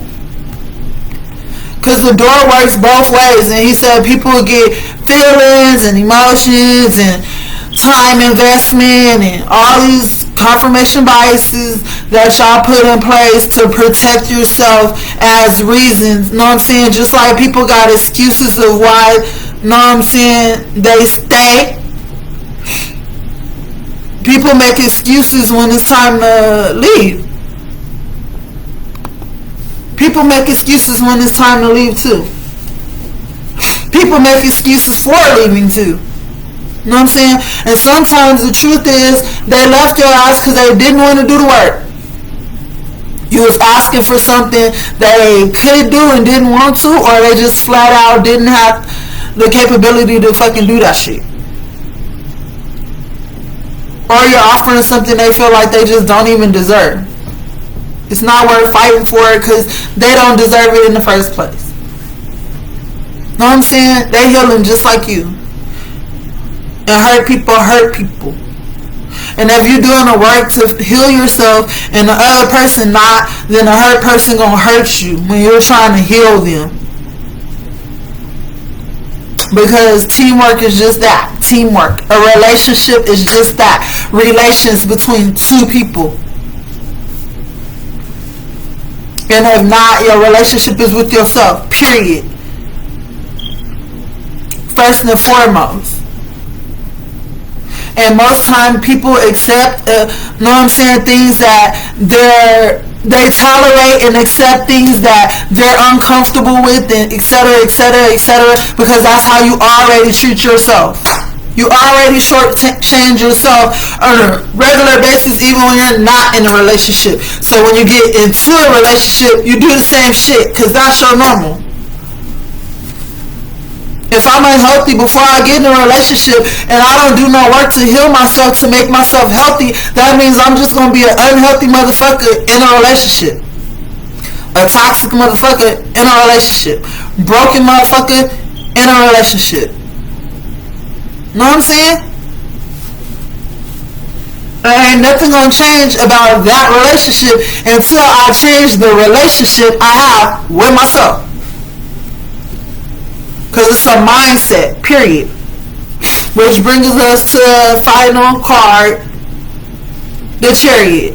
Moving on, or moving forward. You can't move on from something until you let something go. And Father says the reason why a lot of y'all struggle to move on is because you're refusing to let something go. You're rejecting the process of letting something go. Sometimes you reject shit and don't even realize the rejection is coming from you. When you reject change, which is just another word for refusing a proposal or idea, that's what rejection is. The dismissal of a proposal or idea, etc. The pushing away of something you say you care about, say you want, say you need, say you like. That's all rejection is. Right? So if I say I want better, but I keep accepting bullshit, I'm pushing away my better. I'm refusing better. I'm rejecting better. And then I got the nerve to wonder why shit ain't getting better. God said that's all y'all doing. Know what I'm saying? This motherfucker ain't no good for me, but I love him.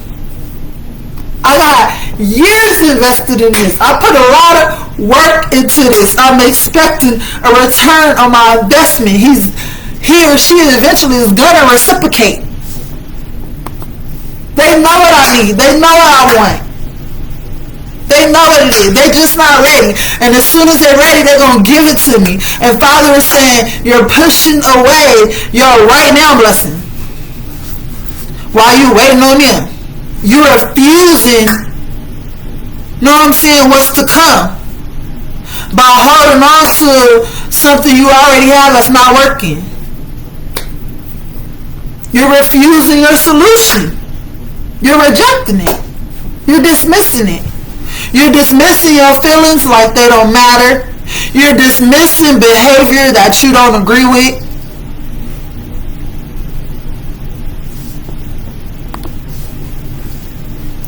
You're accepting things that you don't like.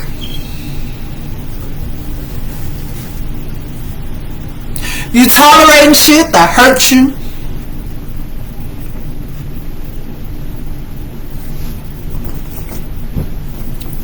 Rejection. Advice, protection. Rejection is for your protection. What is protection? Measures taken to prevent harm. What is measures? A plan or course of action taken to achieve a particular purpose. Specific. I want this, so I gotta do this in order to get this. I gotta take these steps in order to get this. Protection. Another definition is, oh, this is so good to me. It says, an estimate or to judge or decide the amount of value, quality, or importance of something. So when God is protecting you with these rejections, that's what he's doing. He's using these rejections to separate you from things that are no good for you, so he can show you the true value you have. He can show you how to decide and judge properly for yourself what your values and qualities are and what's truly important to you. He uses rejections to hold you back, because it's the other definition of protection. Protection, to prevent, to hinder, which is to hold back or to stop you from doing something. So when you getting rejected by something or you're rejecting something, that's God's way of protecting you. That's God's way of making you stop accepting that shit. Stop putting up with that shit. Stop tolerating that shit. Stop holding on to that shit. Stop treating that shit like it's important. Stop treating that shit like that's what's valuable. Stop treating that rejection like that's quality to you.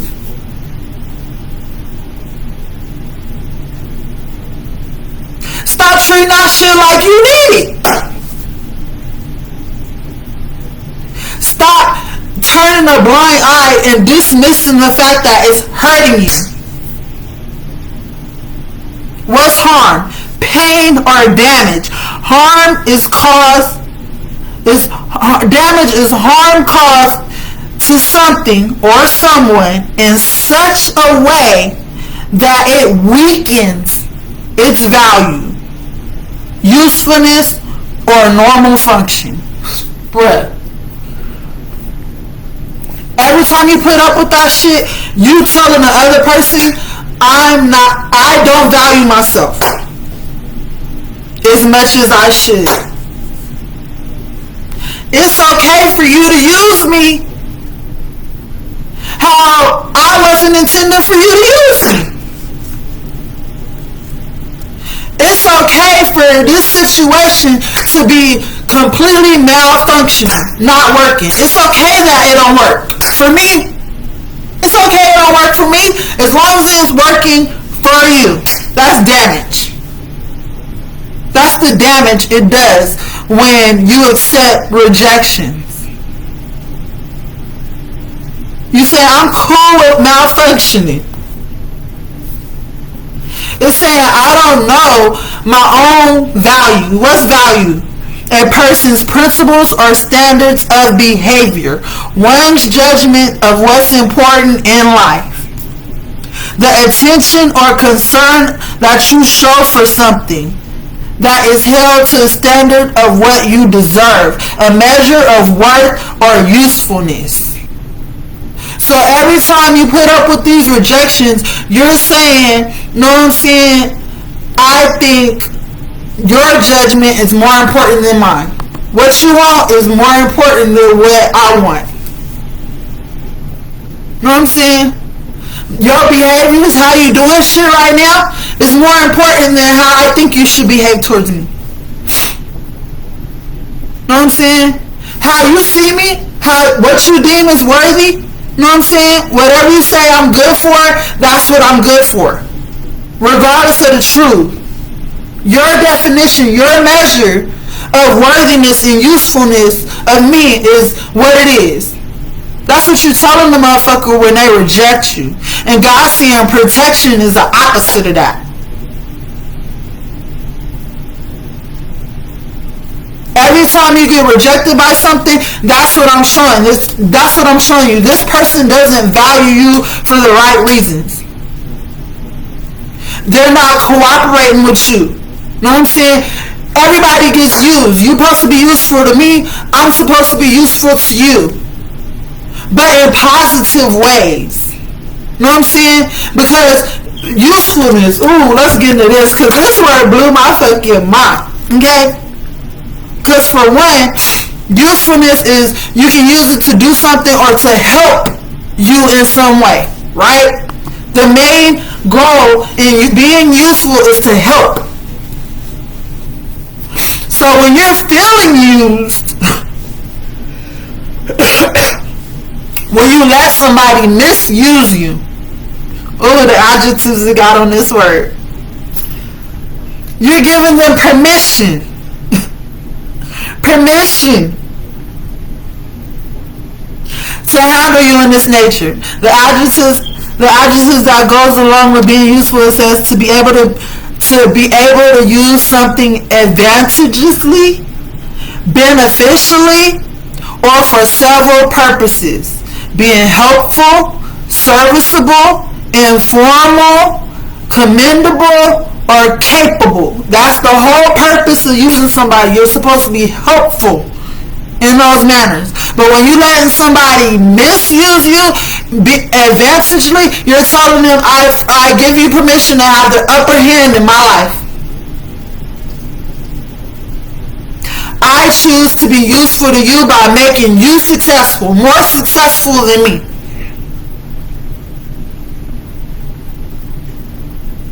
That's adventful. Beneficial. I choose to produce good results and outcomes for you over me.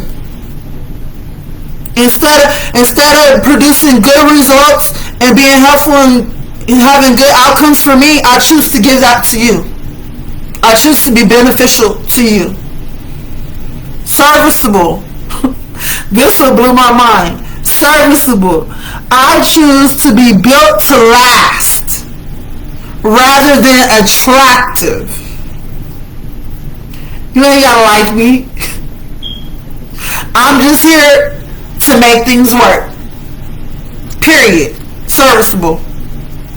When they misusing you. Oh, you ain't even gonna like me for that. I'm just here to make things work. Make sure all your ducks is in a row. In working order. Cause I can take that shit, nigga. I'm built for this. Durable. Informal. Characteristics are suitable in circumstances to be ordinary, casual, or familiar in use. Get used to this. Get used to putting yourself before me. Get used to taking advantage of me. Get used to you benefiting from me, but me not benefiting from you. This is casual. This is whatever. It's familiar. It's ordinary. This is our normal. When they misusing you. Commendable. Worthy to be praised. You compliment and reward a motherfucker for treating you wrong. You telling them it's praiseworthy. You disrespecting me today?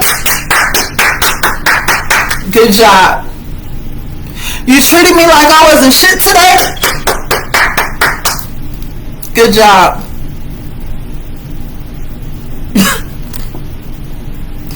Oh, I'm ordinary, I'm replaceable, you can get another me like that. That's right, for sure. The fuck? Capable of having the ability, fitness, or quality necessary to do or achieve something, a specific thing. So what you feel like you can't do for yourself is cool, because I got you. You can't pay your rent? Cool. I can pay your rent. You can't make yourself feel good? Cool. I can make you feel good. You ain't got no self-esteem? Cool. You can have mine. You ain't got no confidence? I got that too for you. They ain't giving none of this shit back. Rejection. Rejection is when you giving all that shit for free, and they ain't giving you none of that shit back. And every time you accept that behavior, you're teaching them it's okay to do you like that.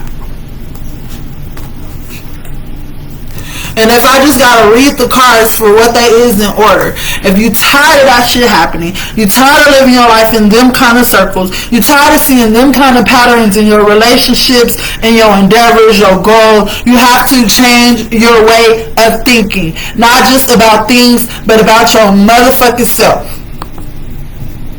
You have to value yourself. You have to know the do's and don'ts. You have to know your needs and wants. You can't just know them, you also have to apply them to your situations in life and people in it. You can reject shit too. If it ain't working for you, it gotta fucking go. What the fuck are you waiting around for? There's nothing to wait on. All the blessings are coming from you. You got that shit all by yourself. If you're giving, and they're taking, what the fuck are you waiting for them to give you?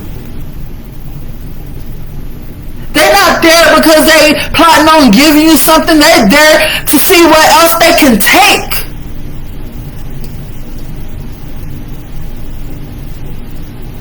Should I stay? Should I go? Do you know now?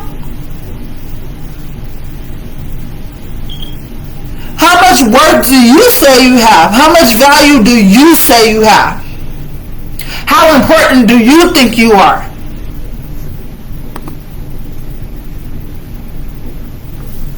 Find out. Go find out what you can do for your motherfucking self by your motherfucking self. Because that's true karma for, he said it, God said, for the people that's waiting around for motherfuckers that did you wrong. Thank you, Father. For the people that's waiting around for the motherfuckers that did you wrong to gain karma, the karma is you leaving. The karma is to see you doing good all by yourself, without them. Happy without them, prosperous without them, feeling valuable without them, looking good without them, doing good without them. Or with your next blessing, your real blessing, somebody who's reciprocating. Not only are you making somebody feel good, but they're making you feel good too. You have somebody that's making you smile instead of cry. Somebody that's adding to you instead of taking shit away from you. An asset instead of a liability. Somebody you being fruitful with instead of being living in lack. Somebody you can trust. Somebody you can depend on. Somebody who do got your back. Somebody who is loyal. Somebody who is faithful. Somebody who does fight for you. Somebody who do speak words of affirmation instead of words of disrespect. Someone who takes care of you instead of abusing you. That's the karma for the motherfuckers waiting on that. But how they gonna get their karma if you never leave? If you waiting on them to get their karma and you never fucking leave, you just stuck waiting, stagnant. And then guess what? You're experiencing their karma with them. Because whether you stay or leave, they're still going to be in lack. They're still going to be suffering. They're still going to be unsatisfied. They're still going to be trying to fill their void with you instead of healing, so the hole never gets filled. And they're still going to be suffering. They're still going to be hurting. They're still going to feel undeserving of you, undeserving of everything good that they get. And you're going to be right there in their misery with them, because misery loves company. And instead of them experiencing their karma all by themselves, you making it easy on them, because you taking half of that shit. And you wondering why things ain't working out for you. Because y'all living their karma together. Regardless of how much good you do, you're not being good to yourself. You can be good to them all day long, Father says, but you being horrible to yourself because you staying in a situation that you're unsatisfied in, unhappy in, unfulfilled in, uncomfortable in, being abused in, being neglected in, being taken advantage of in, and calling that shit okay by staying. Father said the victory is in moving on. The glory is in moving forward. The glory is in healing. The glory is in the journey. You're never going to learn this shit. You're never going to get it right if every time you get it wrong, you run back to your comfort zone. If every time you fuck up, you treat yourself like once a fuck up, always a fuck up, might as well go back to my comfort zone. Might as well be miserable until I get it right. You punishing yourself for things you haven't even learned yet. And Father said, how you supposed to learn in the same position where you fucked up at? The blessing ain't in the struggle. The struggle is the blessing. It's a hit on the head that says, hey, dang, when I was standing right here, boom, struggle came, fell on my head. Father said, if you don't want to keep getting knocked upside your head by struggle, move the fuck out of the way. Motion, action. You have to do something about it. You have to do something different. You have to choose you for once. You have to put yourself first for once. You have to say, fuck what everybody else think about me. Fuck what everybody else say about me. And you got to stand on your business. Your business is what you know about yourself. Ain't nobody perfect. But I'm a good person. I got a good heart. I want to do the right thing. At least I'm fighting for something. And go focus on whatever else you want to do for yourself. Oh, that was a message I had. I had a message for that. Hold on. Let me give it to y'all. Because I wrote it down somewhere. Find something else to take care of. When you're struggling to move forward, thank you, Father.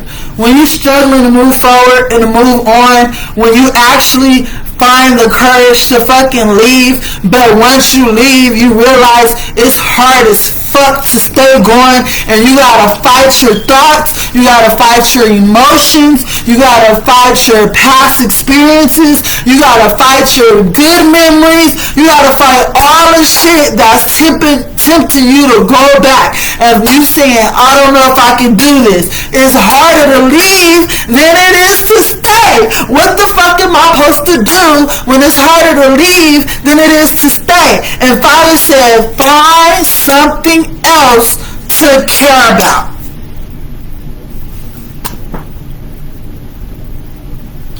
People are only as important as you make them. Places are only important as you make them. Things are only as important as you make them. Find something else to care about. Start doing something else that's more important to you, for you.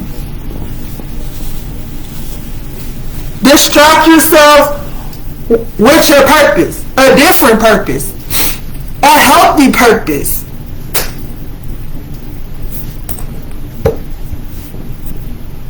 Period. Find multiple other things to care about. Know what I'm saying? Start with you. There's always work you can do on yourself. What else can you do for yourself? Me, I get to exercising. I'm trying to lose this fat ass stomach, but at the same time, I let it eat so I can make it joyful because I just eat all the stuff I like.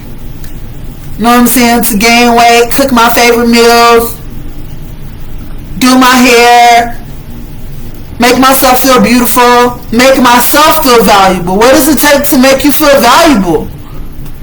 Is it mental? Is it physical? If it's mental, read something that feeds your spirit. Read a self-help book. Watch a motivational speaking video. Know what I'm saying? Talk to somebody who doing shit that you want to be doing. Know what I'm saying? Go laugh a little. Go enjoy outside. Know what I'm saying? Spend time with your kids. All know your life. You feel me? Find something else more important than all the shit you telling yourself when you sitting in them thoughts by yourself. Like, distract yourself. That's how you find your 10 cuts. Look. Distract yourself with other ways to be happy. Yeah, once upon a time they made you happy, but when you struggling, trying not to go back to something that wasn't no good for you, don't psych yourself out to go back by remembering all the fucking good things that made you stay. Make yourself strong by remembering all the things that made you want to fucking leave in the first place. Ask yourself, dang, I want to go back. When you say, dang, I want to go back, ask yourself for real and be honest with yourself. What exactly are you going back to? What are you going back to? And don't just think about the good things. Think about everything. And even if the good shit outweigh the bad, are they doing the work on the bad shit? Are they? Because if you're doing work on yourself and they're not doing work on that bad shit, you're going to outgrow them anyway. And going back is simply a waste of fucking time. And I can tell you that from experience. You can have the best intentions for somebody all the fuck you want to. You can love them to life, but you can't do the work for them. You can't. Not that inner work. You can't. And if they don't want to help themselves, it ain't shit they can do to help you. It ain't shit they can do to put y'all in a better position. Because them doing the work on themselves is putting y'all in a better position. Them doing the work on themselves is giving a fuck about you. That's how they show it for real. You know what I'm saying? Because doing the work ain't easy, it's hard. Doing the work means, hey, I think you're worth the investment. Not just you, but me too. Because even if you're doing that shit for somebody else, even that get old. Even if they can't do it for themselves and they say they're going to try to do it for you, they might get off to a good start, but their heart not going to be in it.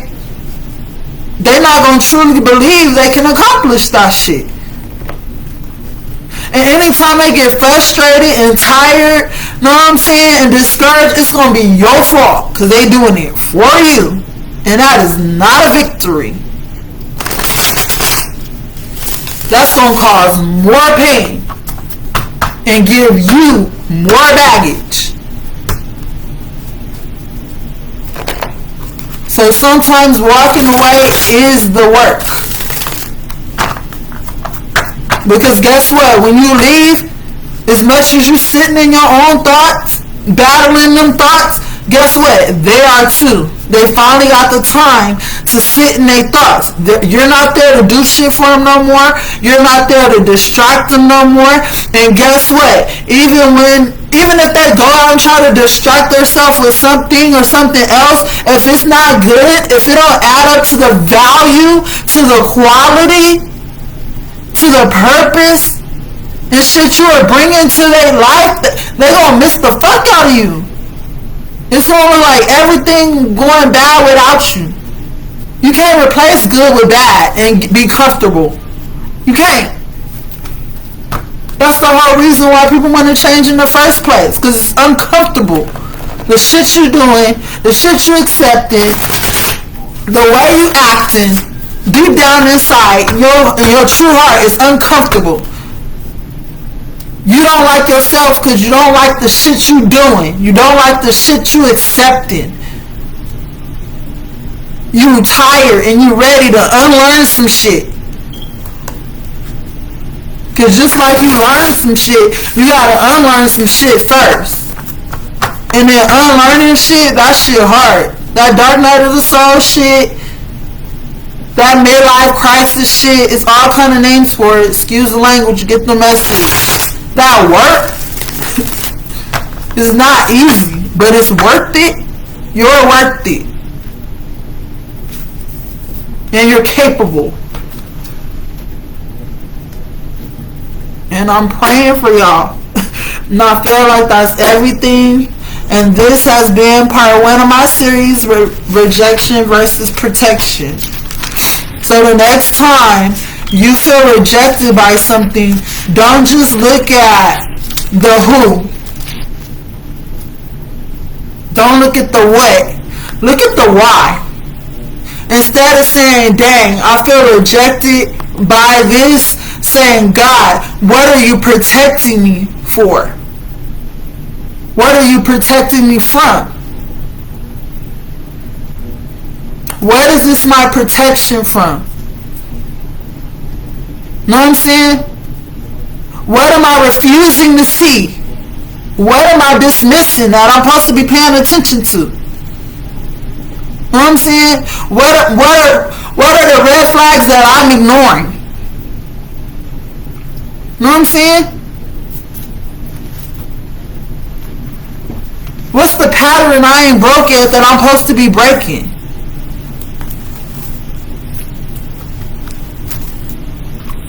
Feel me? Because that's what he protecting you from. And y'all can run this back as many times as y'all need to.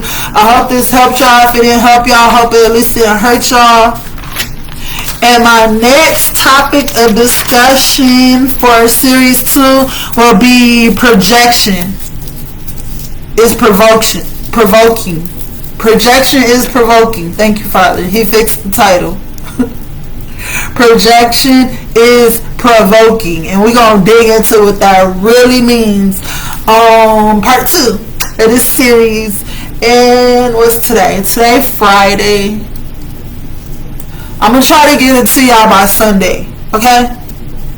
So 2 days from now, because I'm gonna research it. I'm gonna do the homework. You know what I'm saying? So all you gotta do is watch the video, and all these gems is in here. You feel me? And once y'all know what things mean, you can change your mind about it. And that's the purpose of these videos. I'm helping y'all change your mind about these words that we use every day, and we don't even know what they mean fully. You feel me? And when you break them down, because some words have multiple meanings, and when you break them down, you know what I'm saying, and you truly understand what you're saying, it'll bless you. Because if you're saying and you're speaking that shit over your life, and I tell y'all, words have power. That's not just the quote. Words truly have power. The tongue is a two-edged sword. It truly is. That's Bible. You feel me? And whether you speaking negative or positive, you know what I'm saying, it's going to have an effect on your mental. You feel me? And what you think is what you say, and what you say is what you do. And we trying to do better. So we're going to change what we're saying. And we're going to understand what we're saying. So even the stuff that we speaking against ourselves, that we don't want to be speaking, we ain't going to be so quick to say that shit, because we're going to know what we truly saying. You feel me? So that's the point of me breaking shit down like this. And I know this video is long as fuck, but like I said, we addressed a lot, and I feel like it's very important. And I hope this blessed somebody, and I hope it helped y'all. And we're gonna keep going with this healing journey, because that's what the whole purpose of this is for us, to heal and to grow. You feel me? So be gentle with yourself, trust yourself, learn yourself, love yourself. I love y'all. Bye.